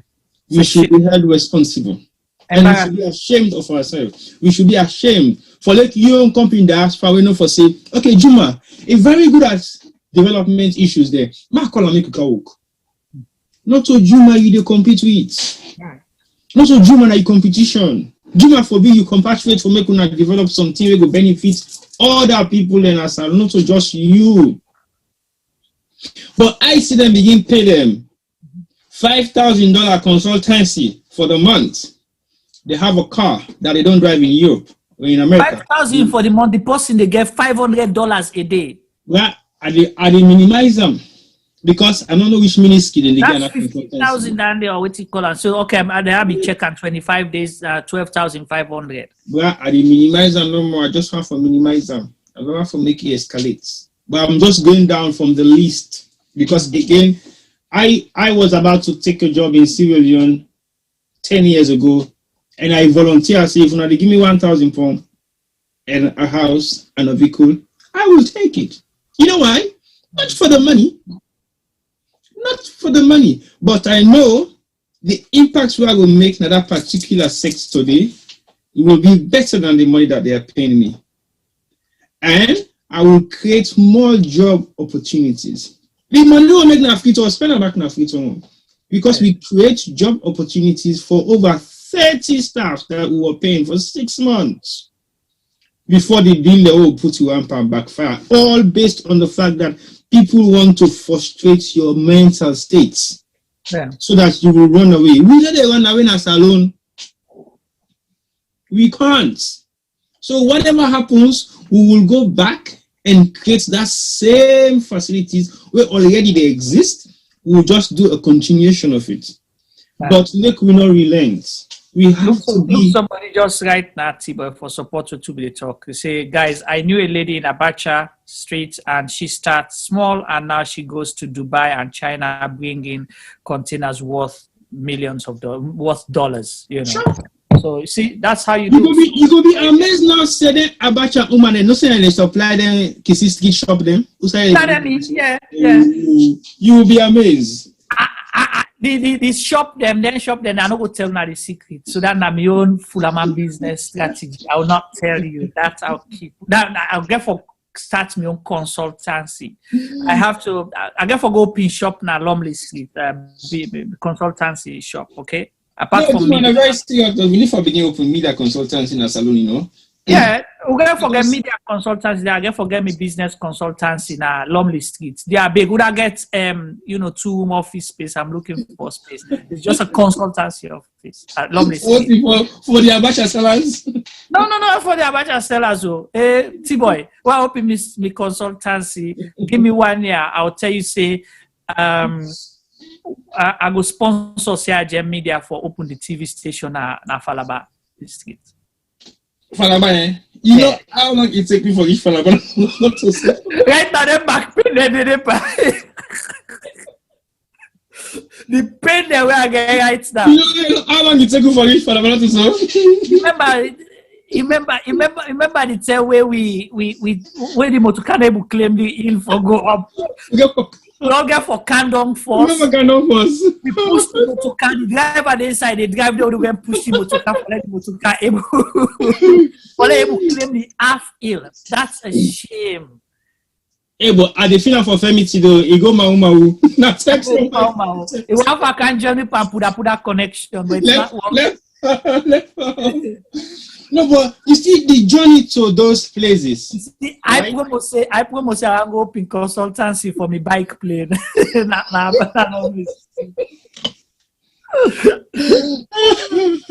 No, but it's sad. Remember, we journeyed from go Kamakwe for go to Guinea border. Well, the dust catch me that we need. Oh my goodness! And I'm thinking, Kima, if this not be in season, we dey drown now. We dey drown, yeah. The dust, not to say that the dust, it catch me right up now. We shame to we need dust. Yeah. The vehicle could not move. Yeah. We get for camp. The driver they inside, they drive the motorcar. They go and push the motorcar now for when the one hour they guide the motorcar at the bridge. Anyway, when people are inside your turn and then they turn the for the bridge. I think we've had an amazing experience in civilian, and you will not understand some of these things that we're talking about right now until you actually get at this position. But I think Yusuf Ujalo will know small parties because the way to Kamakwe was not an easy journey. So basically, as of now, maybe slightly better. But when we talk about some of them diverse cultural differences there, now we will go now the Falaba same place also where we phone and actually go off. Yeah. And then when they catch network back, now give number then. Even the money that they use now that border, that's because it was like 4 miles to and I was thinking, bike number. Some people are not in there. Then I said, that's how you just ask me, come on, man, listen to Salon. Yeah. The network was not Sierra Leone network. The currency they used was not Sierra Leone currency, but we were in Sierra Leone. And that now one is they closer to one of the sanctuary them. The Miguel sanctuary. Yeah. So, but people not able to go there. A lot to see, a lot of places to go. Salonga potential, but we are not doing much to develop it. We concentrate everything as free tongue for spend billions of leons on policy for develop policies. Them policy on what we don't know. The country just will be in sad. When we be a policy maker, we no go down today. We'll continue for Blue Mind. We'll try for the tonight again tomorrow.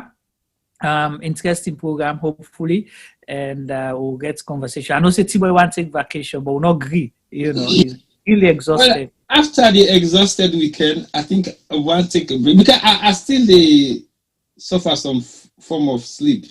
Not to sleep the So I will ask with public. We will give vacation for tomorrow. So we'll take vacation tomorrow. How about that? It will be nice. All right. It will definitely be nice. But I'll be a show on Thursday though. If we take vacation tomorrow, so give me tomorrow. Yeah, we'll give. But I still gonna be a show on Thursday. We're not the health show. Oh yes, we got the health show on Thursday, but then tomorrow we day off, and then next Wednesday, we'll not go tell Unayetu that they carry it on Tuesday, but next Wednesday we discuss this new decentralization policy that they come up with for change how. Local council, how them go elect them. Because one thing very interesting me first, now that I see, then say for big presidents na salon, you for just sabi for read and write. But for big councillor, they say you forget university degree. I don't But know the council on end execute the administration of the council. The president is select people away they can help and for administrate the country constitution. Exactly. And now they want to forget minister for Western area. That the minister Nanga for can supervise the mayor of Freetown. Wow. Oh, okay. So the mayor not for being relevant anymore? When I saw it, they look like. So we can discuss all that. We'll try for being some expert them. And Yusuf Jallo, they ask we, so when is the cultural show? The cultural show? The Bonomas can make them block me Facebook. Yeah. No, well, on the cultural show side of things, I think we need to plan and properly, because when we talk about cultures, I mean, Sierra Leone culture, it is totally deeply rooted in so many things. Let's try to do that close to Christmas. So that will be our Christmas bonanza. How about that? So we'll use the cultural show. We'll get the Bondo Mask as the Salon Santa. How about that? So now the Santa Claus then. Yusuf, I look at the laugh. Yeah. Santa Claus, you know, the Bondo Mask again will continue. For, no, but yeah, I think we should think about the cultural show very closely, because my thoughts about it and the direction I'm looking at is how can we value what makes us Sierra Leone? Because we are Sierra Leoneans, but we don't really embrace what makes us Sierra Leone. Right. But this is not part of the things that we're talking about, because if you know say places like Polar there and all that, and how can you develop a policy places that you have never visited? We don't go back to policy. It don't tick my mind. Maybe they asked the questions yesterday or a few months back. I don't be understand. Now it don't trigger my mind. How can you develop a policy we go affect 43,000 people na Krubola, but you not even know who's part na the direction for go Krubola. Thank you. That's what I'm saying. So who do they benefit from this policy we develop? That's the question. So basically, they develop the policy. Not only people that they develop for, but the ones developing the policy. Okay. If we can twist that into culture, if you don't know your culture, you will not be able to embrace it. So basically, if you don't know, now make we first stop this idea of telling people what we're going to help them with, other than asking them what do you want us to help you with. Because that's the notion we have in Sierra Leone. Oh, then people they suffer from water, but now water number than say they want. Or now water and priority. Right. Because they possibly have other means of fetching water. Right. But not necessarily mean say water not important, but maybe there are other needs than the water we una fleet to say they need. Right. Not all because no longer raise money for water. Then look they can push a number upon it. Okay, they do water. Right. Maybe they might not even need water. Because culture is a way of life. Sure. You understand? It's a way of life. You know, the tradition and everything we come with them. It's a people, culture and people, waiting they represent, waiting they stand for. So if you don't know their way of life, you don't know their culture, you don't know their heritage. And how can you develop that? Because you have to have those premises for able for a premise for able for help for develop people. But again, Yusuf will come to you on that. But next Wednesday, join us here. We'll be discussing the decentralization policy. It's very important. And we want to know what it means for Sierra Leone, you know, as a nation. Is it good policy or is it a bad one? Then we hopefully try to reach the Minister of Local Government as well. Hopefully for get them on a one-on-one. So it will can tell within the policy entails as well. Tibo, I don't know if you get anything for say. Let's close today's program. Well, you last word now, we can't talk to the minister for make it tell you what's in the policy entails, which is what we've been discussing about all this few hours left after. I don't care, you go back to the policy. Well, we're going to use it. I mean, you don't get for escape. After Mr. Maya don't go, after Honorable Maya don't go. Yeah. So basically, it's going to be an ongoing discussion, continuing from this one, because if we talk about that back again next week, it's the same thing. Policies of the new regulation for decentralized. What is it? Decentralization of administration or decentralization of what? Well, we don't know. We'll find out. Now, new policy them. There's been the decentralization, they promote for make sure say everything is not centered in Freetown, everything is not centered within the central government. They give power to local government authorities, local councils for able for do more. But now, new policy don't they carry it like a say. Waiting, I understand the way certain people introduce them. Now, like a small salon, we want to adopt the Nigeria kind system where you get governors. State, okay, provincial governors, because we know to state governors that we get. Well, because if you get minister, then you get the mayor, then you get the councillors there. No problem. Then we don't get the minister and government they appoint and central government now they appoint them. So that means say that person they now get for come, then get for report to them. The mayor get for the report and be subordinate to that minister there. Already we see the confusion where they happen where you get local government ministry. We see the fet where happen pan tax now. So how many months ago, right? We have for collect tax, we not for collect tax. You know. When you do that one day, now it's like I say, you come turn the country back to one party state, one party system of government where we don't come out back. We don't try, we don't go into a democratic process where people will get their representatives. So in essence, you even can begin render the members of parliament useless. Yeah. You know. Useless. Yeah. Because that means their representation means nothing anymore. So that question will be asked. Remember that question will be asked today. Is the presidency more powerful than the institutions? Well, it will bring us to play in next week's discussion. Oh. So we hopefully might have a government representative or experts in that particular policy making. Whose policy? It is not begins policy back here. We are going to start making our own policy within our own infrastructure. This small cocoon will get, and our policy stands for Sierra Leone and Sierra Leoneans. So basically, we have a straightforward policy.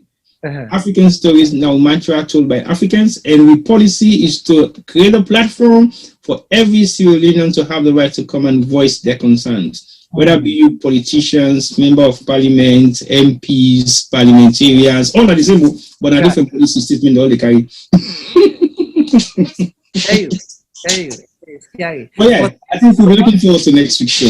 Thank you, Famulem. So tomorrow, T-Boy work extra hard. Today they sleep, so tomorrow we'll take a break, and we'll be back with you on Thursday on the health show with our host Isaac Sasise Jallo, and on Tuesday we will get a special guest on an exclusive, and the following Wednesday definitely we will get here so we can discuss the decentralization policy. Thank you so much once more for joining us and for embracing our platform. And we say good night and good evening and good afternoon, depending on whose part you day. And God bless you all. Stay tight, stay positive, and keep smiling.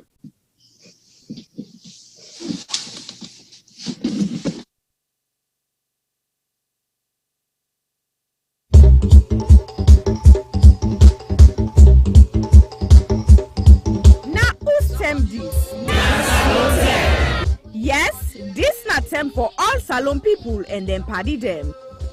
Sarah Gem Media will be bringing you a variety of programs ranging from documentaries to discussions, interviews, news, views, sports, and entertainment.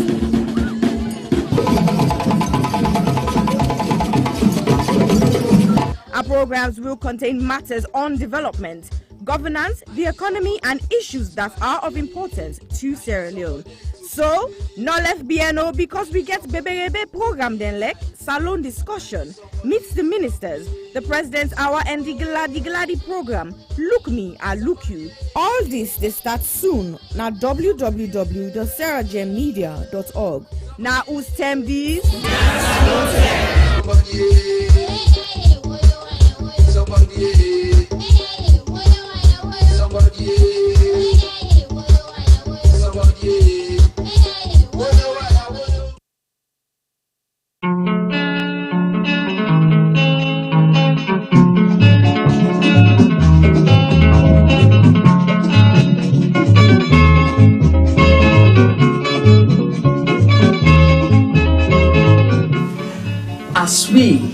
talk about burning issues ranging from politics to the economy, culture to sport, education to entertainment, corruption to the environment, we realize the Sierra Leone story is far from finished.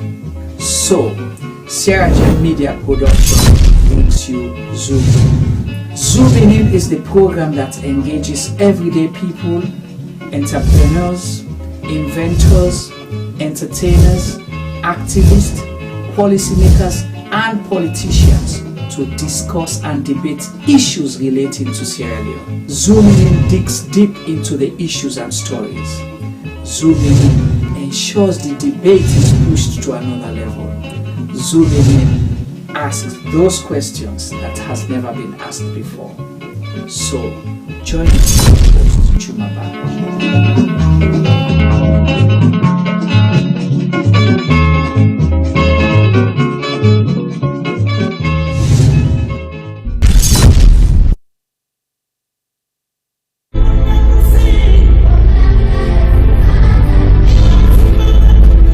When I was young, a lot of things were different. Unfortunately, most of the differences seen now are heartbreaking and are not good at all.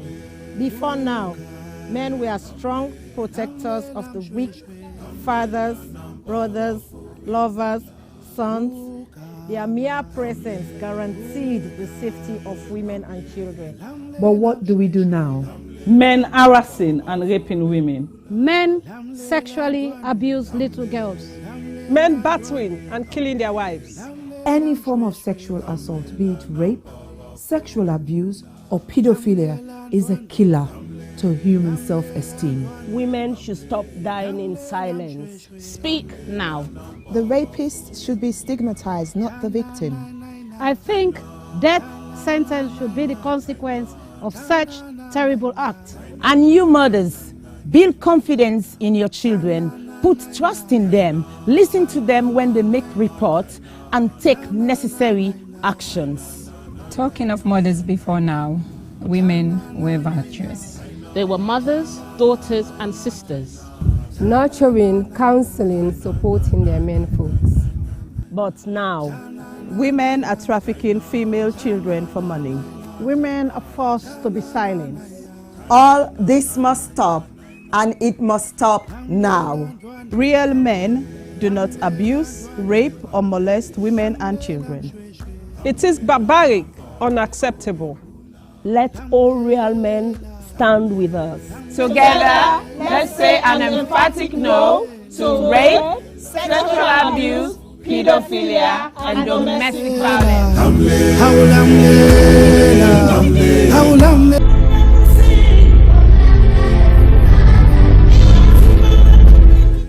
Of all the crimes committed against a person, rape is the one that leaves the person feeling very violated. A rape victim is often left with the feeling that a part of them has been torn apart.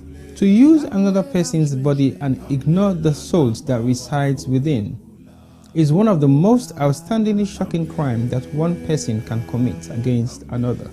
Some men harass and rape their women. Some men sexually abuse underage girls. Some men beat and kill their wives. Any form of sexual assault is unacceptable. There must be consent before you act. Being in a relationship is not consent. If they are not sober, they can't consent. Flirting is not a consent. We had sex before is not consent. Silence. It's not consent. Only an informed, sober, freely given, ongoing, and enthusiastic yes is consent. Women should stop dying in silence. A man does not become a real man by physically dominating a woman. A man becomes a real man by loving, protecting, and respecting the woman. Real men do not rape or abuse women and children. Let all real men stand with us. And together, let's say no to child abuse, no to domestic violence, no to all forms of rape, being it spousal rape, intimate partner rape, child sex abuse, statutory rape, date rape, serial rape, and gang rape. We must rise up against this ugly trend. Justice for one, justice for all. All sexual assault must stop, and it must stop now.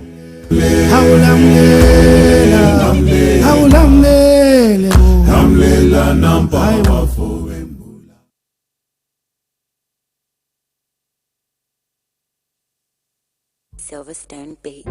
People killing, people dying, children hurting, hear them crying. You can practice what you preach, or would you turn the other cheek? Father, Father, Father, help us, send some guidance from above. People got me questioning, where is the love? See this life we live, we all have to give, yeah, yeah. Cause all I see is evil, and too much killing of my people, yeah, yeah. So let's bless one another, yeah. So let's help one another. I sing again, yeah. What's in me, I don't see this can't seem really happen. This not to be education opportunity. Now in we need, let we learn for the share, not to attempt for the greed. You see this life we live, you see where we lose or we know. Stop killing one another. Let's stand together, yeah. Stop playing the hero, looking at each other like a zero. On the block with the sea, money they can make every day pan free, yeah. Outright greed, they took our boys, they take our joy, take our joy. This study time we stop now crime, don't blind by this life, your future. Stop the stabbing, stop the killing. Let's love one another. Peace. I see fighting every day, I see dying every day. Why don't we help each other and pave the way for a better life, a life that we all deserve? Instead of killing each other, why don't we preserve? So you wanna be a bad man, he's gonna be a badder man. You got a big knife, he's gonna get a bigger knife. Our people suffered for years and chains. Now we turn on each other, cut for gains. For the ones that send the youth to kill themselves, you pretend to be a father figure but only care for yourself. You are nothing but the flesh of the devil. You're evil, low life on another level. Think about the mothers and the pain they go through. You don't care for these kids, they mean nothing to you. But karma only knows the boomerang maneuver. One day the green reaper will be your remover. This little the range ranting up some sanctimonious food is as poetic verses, ruminate a prophecy given to a sentient dude. So I say it's at ease for you to listen and the juice, the wisdom that's gonna liberate and galvanize you. Under the sun ain't nothing new, that for black and black crimes and breaking news. Under the sun ain't nothing new. You gotta stand up. Stand up for what you believe in. Gotta stand up. Stand up for what is right. 'Cause if you got me, then I got you too. Regardless of what you've been through, even when you're feeling new. Do this if we try. There's no time to waste, no time. Together forever, whatever the weather. Us as a unit working together. See, I did not love done, but me heart still not tongue. God don't lift me up, but me heart still not run. You will never go far if you don't know where you're from. So I don't do it for myself, I'ma do it for the young. Plead to my brothers, let's do it for the youngest. Why spend a bag on a jumper? Back where you're from, people dying with hunger. We people then they suffer. You then I yag, you the bluff, it's copper. You the game need for change, like we not get some. Where's the love? Where's the love, yo? Where's the love? I said, Where is the love? Little youth, let's take time. Stop all the knife and the gun crime. Think of the future, paint that picture. Get a youth in the future. Peace gonna rain on me. Peace gonna rain on me. Yeah. Let's stop the violence and come together. Get rid of knives and guns and bombs, let's be together. Pray peace and love, golden hope through storm and weather. See what is going on. Where is love? Tell me, how do you feel when you see your brothers and sisters lying down the street helplessly? And what will you do if you die today and find yourself in hell? I want to ask you this. Look inside your eyes and answer me with all the truth. Where you get, whose side the love thing? Una left. But command them get nef. If you live by the nef, you will suffer. no sabi, say nef not for butter. Stabbing guys, yeah, that's uncool. When it comes to knives, yeah, I'm anti. What happened to fighting guys with your hands, G? When you stab a man, it's not one man you stab. Just remember that you stab a whole family. People killing, people dying, children hurt and hear them crying. You can practice what you preach, or you will turn the other cheek. Father, Father, Father, help us, send some guidance from above. People got me questioning, where is the love? Where is the love? Where is the love? Where is the love? The love, the love. Where is the love? Where is the love? Where is the love? The love, the love.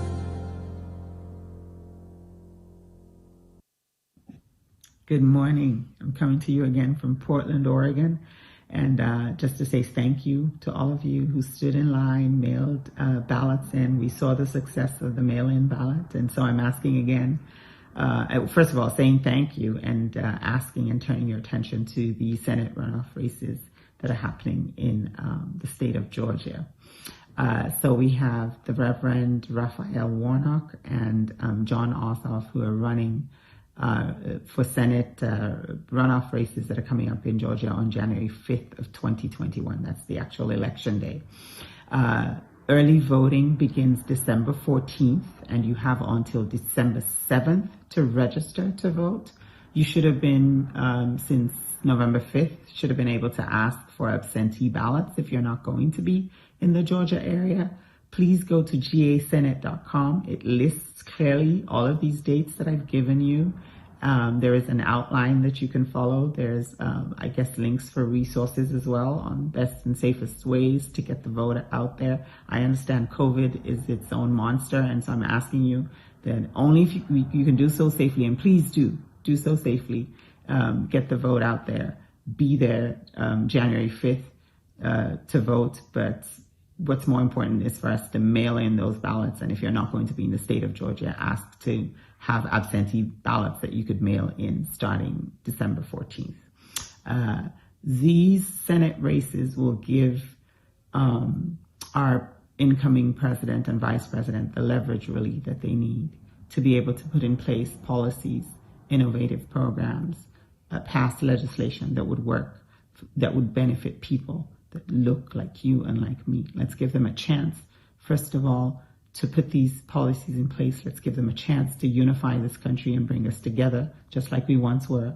I understand that we can sit on both sides of the aisle of issues, but at least let's do that with some form of common ground, that first of all, we're all Americans, and let's look to that, look to the hope of us being one and one nation, even as we differ in opinions and on politics. So again, I'm asking you, please get out there and vote January 5th, 2021, runoff elections. John Ossoff and Raphael Warnock. Have a great day, everybody, and God bless you.